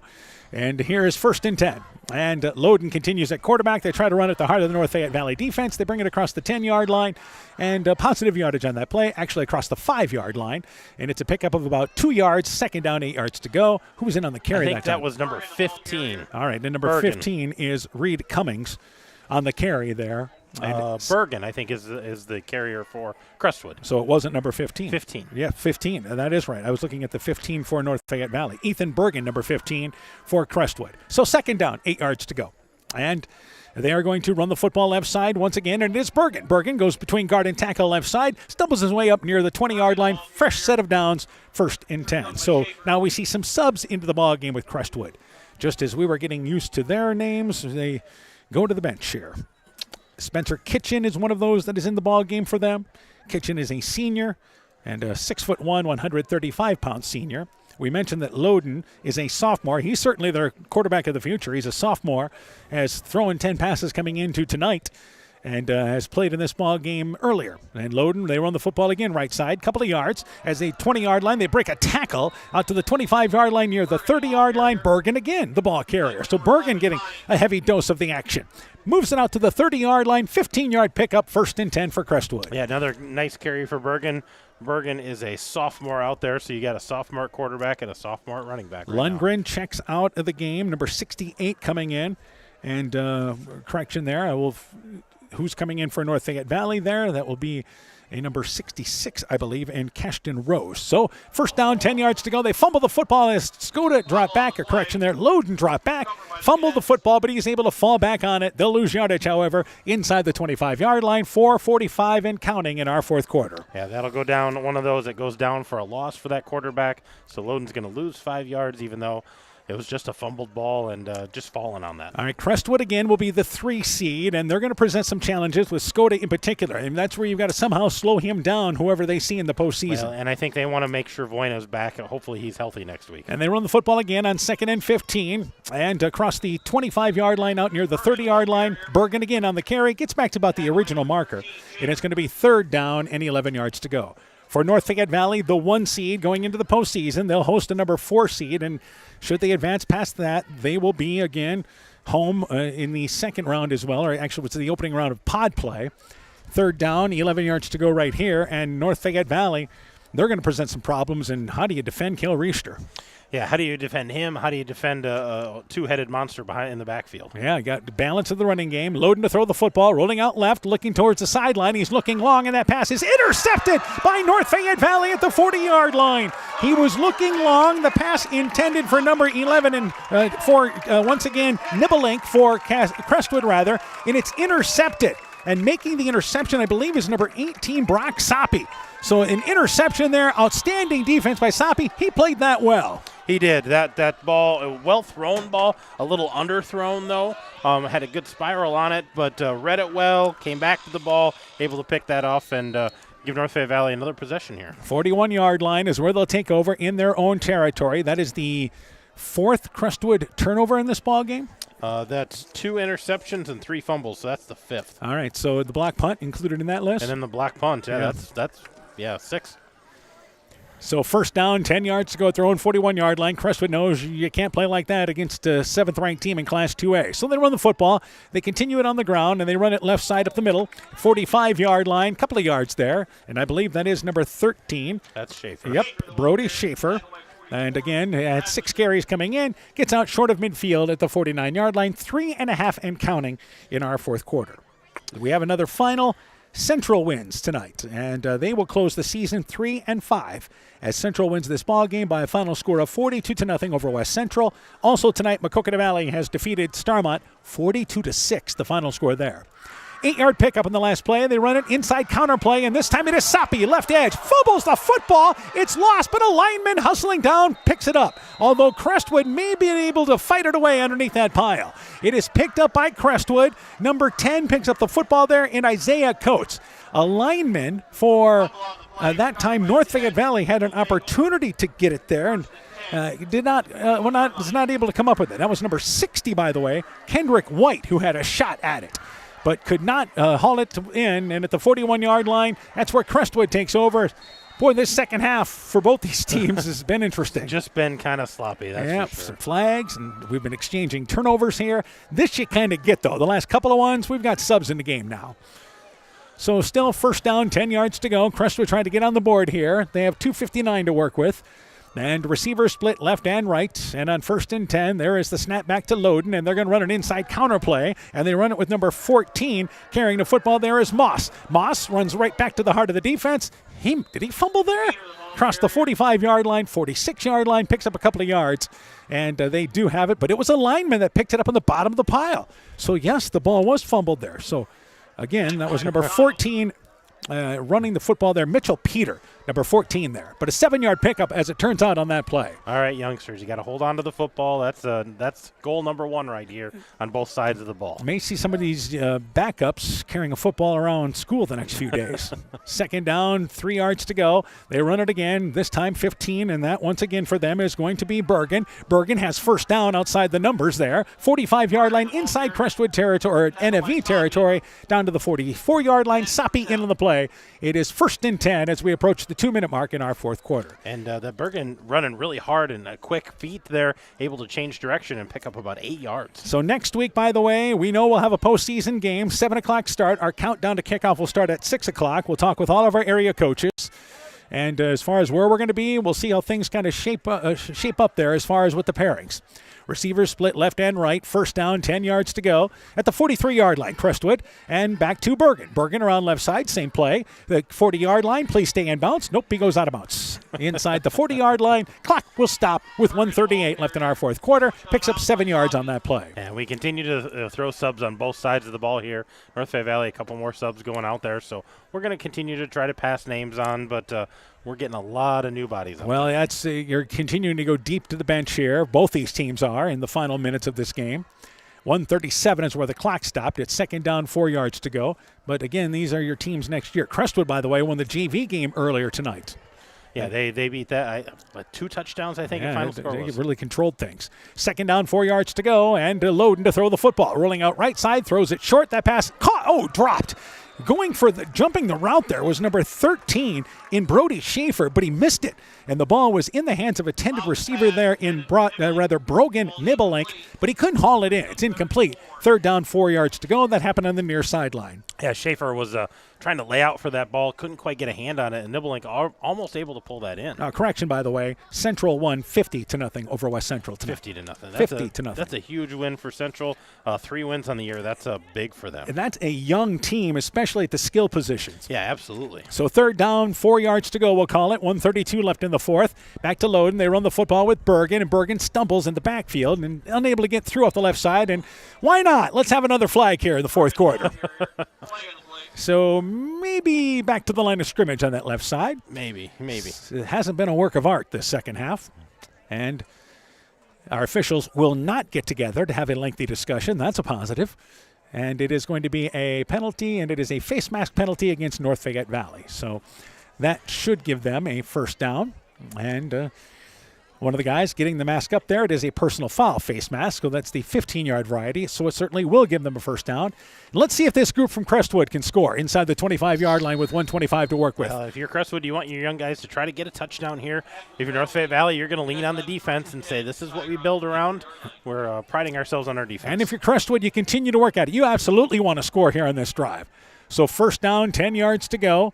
with the clock moving again as we approach the 1 minute mark. Two receivers to the right. Loden gets the snap, and he's looking to throw the football. Rolling right side, Loden has one-on-one coverage. Instead, he's going to run it inside the 20-yard line. Brings it inside the 10, 5-yard line. Lowers his shoulder. Is he in for the score? No word yet. The officials are going to talk, and it is going to be a touchdown. So Loden scores on a 24-yard quarterback boot from the right, and the Cadets on the board here with 55 seconds to go, trailing 34-6. Boy, he waited a long time before he tucked that, hoping for a receiver to come open, and when he realized they weren't going to, he just kind of scampered up the sideline, and nobody came up to hit him until about the 5-yard line, able to power his way in there and to get the score, first score for tonight for the Crestwood Cadets. And again, I think that's huge for the Cadets here to have this group finish things off. It looks like they will try the PAT. They're late with the T onto the field, but the play clock hasn't started yet, so they'll be okay. And in to kick the PAT for them will be number 42, and that once again is Ethan Casper. He's a senior, got a chance to score here, and it will be Loden to hold. So with 55 seconds to go, spot is down, the kick is up, it's high enough, it's long enough, and sure enough, it's good. Put it about 4 feet above the crossbar. So with 55 seconds to go, 34-7 your score. North Fayette Valley to close things out after this. Scooters Coffee in Manchester offers a variety of coffees, smoothies, blenders, and breakfast food products served all day long. Scooters Coffee offers fast and friendly service, too. In a hurry? Use the Scooters Coffee app to order, pay, and earn rewards. Simply stop at the drive-thru window and pick up your order. Scooters Coffee is open Monday through Saturday, 5:30 a.m. till 8 p.m. and Sunday, 6 a.m. till 8 p.m. We look forward to seeing you at Scooters Coffee in Manchester. North Fayette Valley football is brought to you in part by Dean Family Chiropractic in Claremont, TJ's Pizza in Monona and Claremont, Thompson Construction and Monona Overhead Door, Myers Auto Service in Monona, Farmer Savings Bank of Colesburg, Elkport Garber, Strawberry Point and Arlington, member FDIC, and Culligan Water Conditioning in Elkader. 34-7 our score, North Fayette Valley in the lead. And again, a touchdown with 55 seconds to go for Crestwood, and that was a 24-yard run by Loden. PAT there by Casper Good. Casper with a good high kick. Back at the 10-yard line, it's actually picked up by North Fayette Valley. That is Sapi. Brings it left side. Correction, it's actually number 12 bringing it left side. That's Mason Hines. Hines near sideline across the 35-yard line, 40-yard line. Nice return to the 43-yard line. 48 seconds to go, and yes, we have another flag on the play. It is holding on that return. Oh, yeah, that's going to come back. They're going to back them up a few yards, and all that run was going to come back. Negates about a 33-yard return by Mason Hines there. But the penalty occurred about the 29-yard line, and I would think North Fayette Valley maybe run a play here. Otherwise, you just take knees, right? I would think so, but that puts them at 85 yards of penalty tonight. And all of that in the second half. All second half. They played so clean in the first half, and things got so sloppy. Well, like I said, the last 5 minutes you kind of understand. We've got backups basically in for the most part. And that penalty will be marked back inside the 20-yard line down to the 19-yard line. But again, if you're looking for something there that you want to nitpick on, that you continue to improve upon, I think both coaches certainly got what they needed this week. For next week, I should say. Yeah, they've got some things to work on, some things to fine-tune, and both of them, they know they're playing next week. That's the positive. All right, they go to the victory formation here with 48 seconds to go. Skoda with him under center, takes a snap, takes a knee, may have to do it one time. We'll have to see how long our official waits to start the clock. But North Fayette Valley will win their 7th in a row, 7-1, 5-0 in the district. The 7th-ranked team in Class 2A certainly enters the postseason with a lot of momentum, and they will take one more snap here. Skoda does it again. Inside 30 seconds to go, and that is going to do it. So North Fayette Valley, certainly offensively, they scored 3 touchdowns in this ballgame, but they had a blocked punt return for a touchdown. Also had an interception for a touchdown. Total team effort for North Fayette Valley. They win their 7th game in a row, defeating Crestwood by a final score of 34-7. With the win, North Fayette Valley, as we mentioned, 7-1, 5-0 in the district. Crestwood drops to 3-5. They finish 3-2 in the district. The Tiger Hawks are the number 1 seed for the postseason. Crestwood will be the 3 seed. We'll take a break. When we return, game stats, coaching interviews. Your post-game show is coming up. You're listening to high school football on KCTN, Garnavillo, Elkader, Iowa. It's back to school time, and the fall sports season is underway. Hi, this is Dr. Jessica Wilkie from Family Dentistry Associates of Monona, and I am excited to announce the addition of Dr. Chase Bruner and Dr. Daphne Hafler to our team. Dr. Bruner, Dr. Hafler, Dr. Foey, and myself are welcoming new patients as we cheer on all our area student athletes this fall. We look forward to seeing you at your next dental appointment. Family Dentistry of Monona, where health-changing smiles are created. Brought to you by locally owned and operated NEAT, proudly providing high-quality internet, television, and telephone services at the speed of light to businesses and homes in Northeast Iowa. NEAT also provides computer and network services as well as business phone system sales and service. For more information, visit NEITEL.com or call 877-638-2122. NEAT, connecting you now.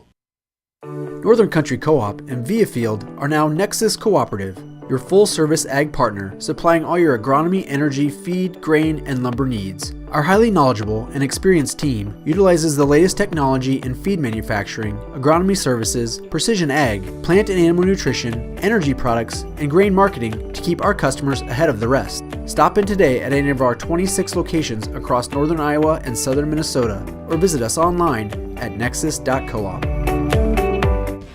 Edgewood Auto and Towing is an automotive repair shop, tire dealer, and 24/7 towing service, featuring mobile tire repair service to get you back up and going, either on your farm or on the road.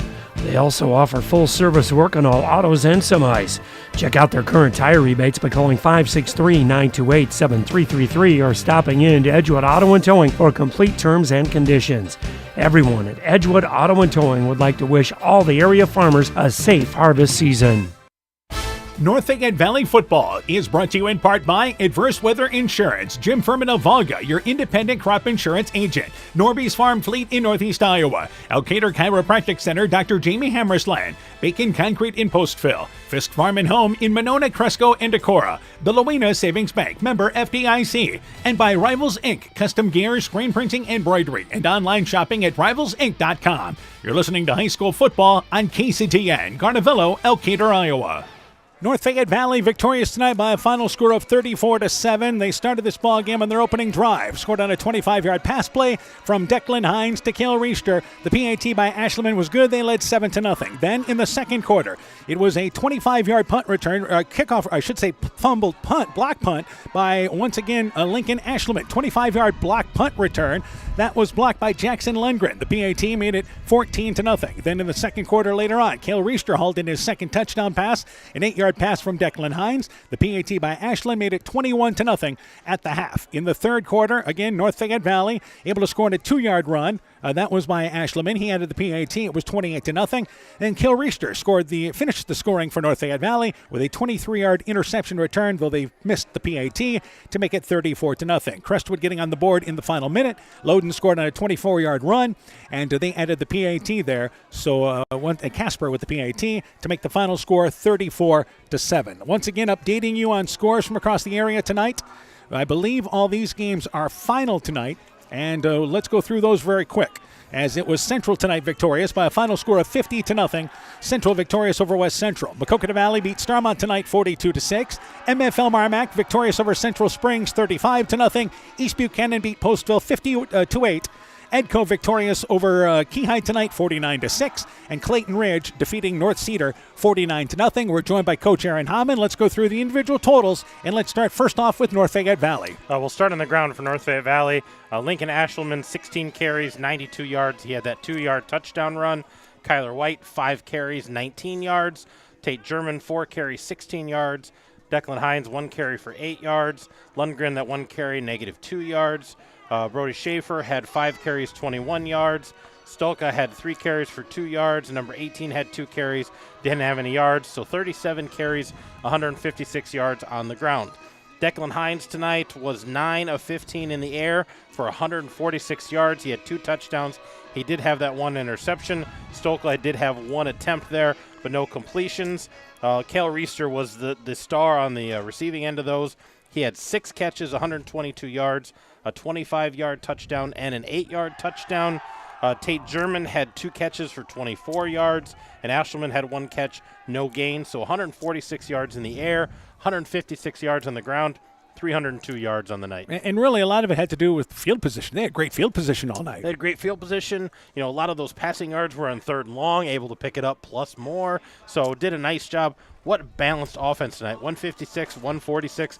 couldn't ask for much more. And again, this is what's been the difference of this team this year. I mean, last year certainly the numbers were good, but this is a different direction they've been able to head with a lot of confidence in their passing game. Let's go to the totals now for Crestwood. For Crestwood, Aiden Skoda had 10 carries, 65 yards. Brock Voina, all in the first half, had 11 carries, 41 yards. He went down with that injury. Levano had 7 carries, 19 yards. Loden, 2 catches for 19 yards. He had that 24-yard touchdown run. Bergen had 7 carries for 43 yards. Number 14 had 1 carry for 6 yards. So 38 carries, 192 yards on the ground. In the air, Nathan Marr had the 1 catch for 2 yards. Skoda ends up being 1 for 4. Loden ends up being 0 for 3 with those 2 picks. So they get 2 yards of passing offense. So 194 yards of offense total tonight. All right, and again, their opening drive was impressive, but they just had a tough night finishing off drives till late. Yeah, they that first drive we were like, time-consuming, moving the ball.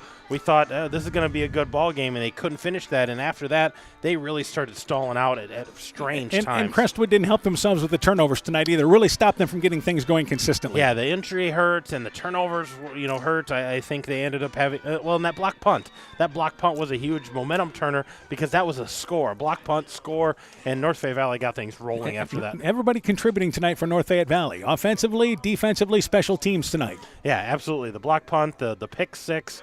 The defense was stout all night long, and a lot of things to take from this. I guess the one place we would criticize them, you got to stop having those late penalties. Yep, we'll talk a little bit about that with Coach Justin Hines. So we'll take a break. When our post-game show continues, we'll talk with North Fayette Valley football coach Justin Hines when our post-game show continues after this. It's back to school time, and the fall sports season is underway. Hi, this is Dr. Jessica Wilkie from Family Dentistry Associates of Monona, and I am excited to announce the addition of Dr. Chase Bruner and Dr. Daphne Hafler to our team. Dr. Bruner, Dr. Hafler, Dr. Foey, and myself are welcoming new patients as we cheer on all our area student athletes this fall. We look forward to seeing you at your next dental appointment. Family Dentistry of Monona, where health-changing smiles are created.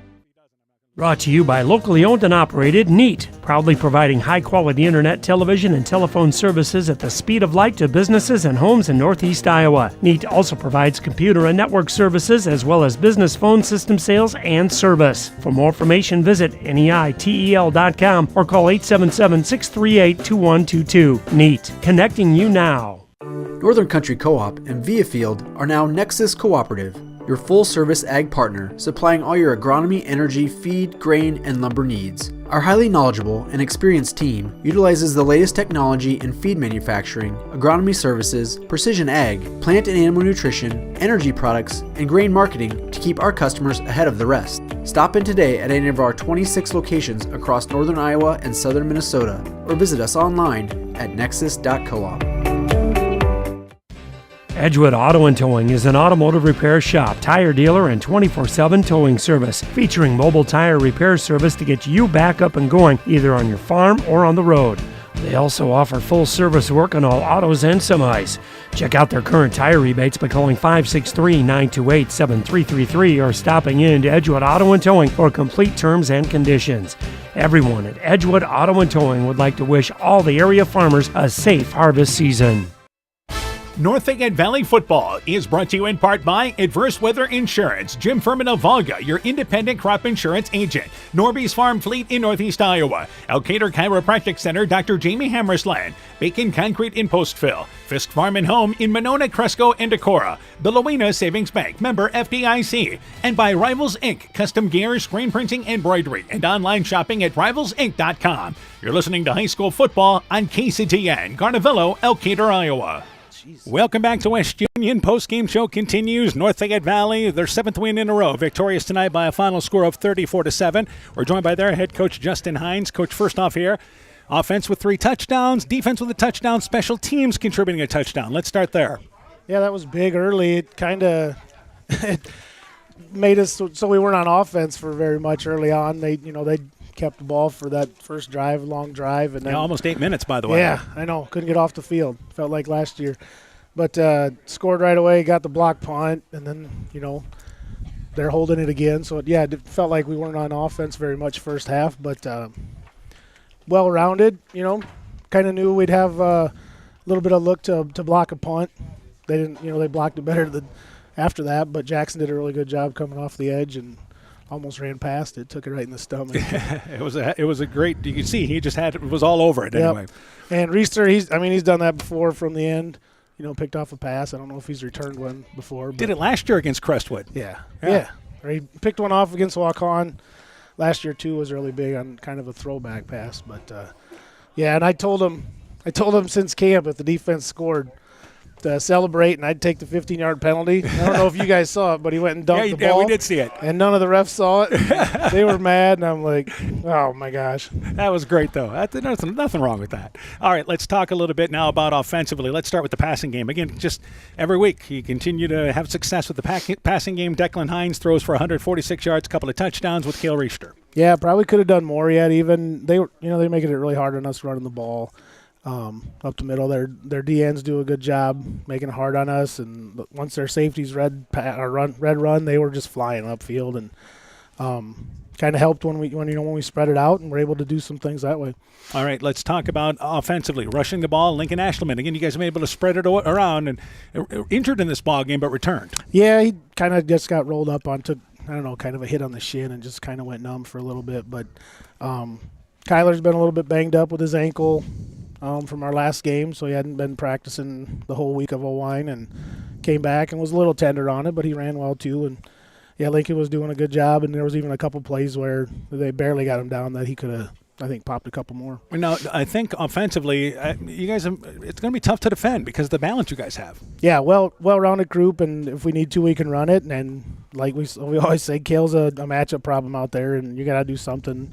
They threw two guys out there a few times tonight, and it really didn't matter yet even. So, as long as we can run the ball and they can't throw two people out to him, then he's going to be a real problem. All right, let's talk about on the defensive side. Again, Crestwood had that long drive, but you guys, like good teams do, you buckle down inside the 30. Yeah, and they weren't picking them up by much. Half a yard and 1 yard, and everyone's looking at the sticks to pick them up, and a few fourth downs even there. And they got down there that second time and called a timeout and went out and, challenged them, keep them out of the end zone here. And I think either 2 plays later caused a fumble and got it. And I don't know, it caused like 5 fumbles tonight, it felt like. I think there was 5 turnovers. They had 3 fumbles and 2 interceptions in this game. So it was good to see. We work on strip drill every week, so all right. Let's talk about the second half, though. Probably not as clean as you'd like. No, come out. We didn't score right away, did we? I think a turnover right away. Yeah, we did. We fumbled the ball. So, yeah, I mean, that's why whenever we take the ball, second half, defer to get it second half, we like to come out and score right there. That would have made it 35, wouldn't it? Which 28-0 at that point. Yeah, okay, yep. But, I thought the defense played better second half. With Voyna out, they were kind of a one-man crew with Skoda and trying to do things there. 12 can throw it pretty good too, but they were kind of handcuffed there a little bit. All right, let's talk about the postseason. You're home. You're going to host the number 4 seed. I don't know. Any idea? I was just kind of figuring the 3 districts closest to us and where they were going to finish, and I was kind of figuring Union. So I don't know how their games finished out, but PCM's really good. West Marshall's really good. So just figuring those guys were going to win by 17, I think it was going to end up being Union. So that would be my guess. And you certainly know them through the years if that works out. Yeah, we've played them plenty. It's been a couple years, but we'll be somewhat familiar. We played this coach, I think probably his first game. I think he was coaching. The coach for Union. Yeah. So, all right, Coach. Well, you're playing. You're the top seed there. So good luck to you guys. We'll talk to you on our countdown show next week for sure. You bet. Thank you. Again, congratulations on the 7th win in a row in a district championship. Again, the final score there, they're victorious tonight by a final score of 34-7. Quick break. When we return, we'll wrap things up here from West Union. After this, Tiger Hawks victorious tonight. Stronger, farther, faster. It all starts with good nutrition. Clayton County Farm Bureau is proud of our livestock farmers who provide high-quality protein needed to fuel our young athletes. The ultimate pre- and post-game fuel-up can be found in meat and dairy foods grown right here. Meat and dairy are natural sources of essential vitamins that support health, energy, and performance. We know our student athletes are the real deal, and Iowa's livestock farmers are committed to helping them reach their goals. To learn more, visit realfarmersrealfoodrealmeat.com.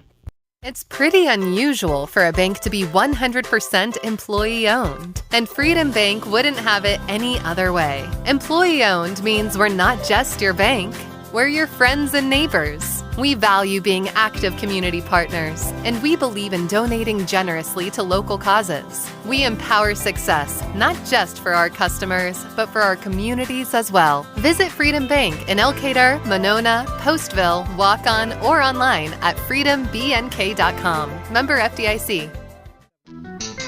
This is Chris Holbert, General Manager of Hall Roberts Son Incorporated in Postville. We would like to wish the area student athletes both a safe and successful sports season. We have been a community-based company since 1864, servicing and supporting the area ag industry with products necessary for daily success. We look forward to continuing to serve and support both the ag industry and high school athletes in our surrounding communities. Thank you and good luck from the families at Hall Roberts Son.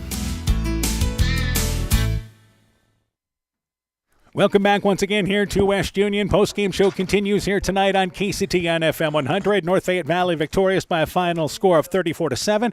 Complete team effort for the Tigerhawks tonight. Yeah, absolutely. Offense, defense, pass the ball, run the ball, special teams. They looked like a district champion tonight in the way they played, and now they just sit around and wait. And tomorrow morning they'll find out who they host next week. But being in the playoffs and being at home, nothing better than that if you're a high school football team. They're going to be a tough out. I'm going to tell you that really right now. Tough, They're going to be a tough out. And for Crestwood, you're going to have one of the most dynamic players, no matter who you play, as the 3 seed in Skoda. Now, question out whether or not Voyna is available for that ball game. And obviously, Crestwood is headed to the locker room there, and they got a long trip ahead. So we appreciate those. Again, for Coach Denner talking to us during our countdown show tonight. But they'll have a chance, if they play well. Well, and Leviano came in and did a nice job in a weird situation there. I'm sure they hope Voyna's back, but man, they've got some weapons and not able to throw the ball tonight. But you look at the defense that North Fayette Valley played, you understand why. But they're going to be a tough game for a 2 seed somewhere along the line, whoever that ends up being. All right, let's go through other scores across the area one more time on the final night as we roll past 10 o'clock here tonight in West Union. Again, Central closes the season 3-5, victorious tonight over West Central, 50-0. Maquoketa Valley beat Starmont 42-6. Now, again, that was already decided. Maquoketa Valley is the district champ. Starmont goes into the postseason as the number 4 seed, but a team that's a little bit banged up right now. MFL Marmac, they're the 2 seed in their district. They were victorious tonight over Central Springs, 35-0. East Buchanan defeated Postville tonight by a final score of 50-8, as that is their season finale. Central's season finale tonight as well. Yeah. Also in tonight, Edco, they roll into the postseason. They are 8-0, our only undefeated team in the area. They were victorious tonight over Keyhigh, 49-6. The final score there. And Edco not ranked in the top 10 and undefeated team, district champion, not ranked, and a decisive win against Keyhigh. And Keyhigh is a playoff team. They will be in the postseason as well. Yeah, so there's a chance those teams could play again. They could play next week. I think again, they'd try to avoid that. Meanwhile, Clayton Ridge played their season finale tonight, and they closed with their second win of the season, beating North Cedar by a final score of 49-0. So next week, again, we'll see how the pairings shake out, but we will have postseason football. Again, our countdown to kickoff will start at 6 o'clock, and game time is at 7 o'clock no matter where we're at. And you can catch the game here on KCTN FM 100 and catch the live video stream on KCTN.com or on the KCTN YouTube channel to, again, watch the game online as well. North Fayette Valley victorious by a final score of 34-7. For Coach Aaron Hamann, I'm Dan Behrens. My thanks to Cameron Garden for running our camera tonight, and also Ty Keenan for running our studio show. For a complete recap of tonight's ball game, highlight scores, and more, go to KCTN.com, click on the Sports tab. This has been a presentation of KCTN FM 100 Sports. When I started out in the car business, my dad gave me some good advice. Hi, it's Forrest Brown with the Brown's family of dealerships. What my dad told me is when you sell someone their first car, you need a good sales department. But if you expect to sell them their second, third, and fourth car, you better have a great service department. Visit any one of the Brown's family of dealerships in Guttenberg, Elkader, West Branch, or Victory Ford in Dyersville and find out why Brown's is your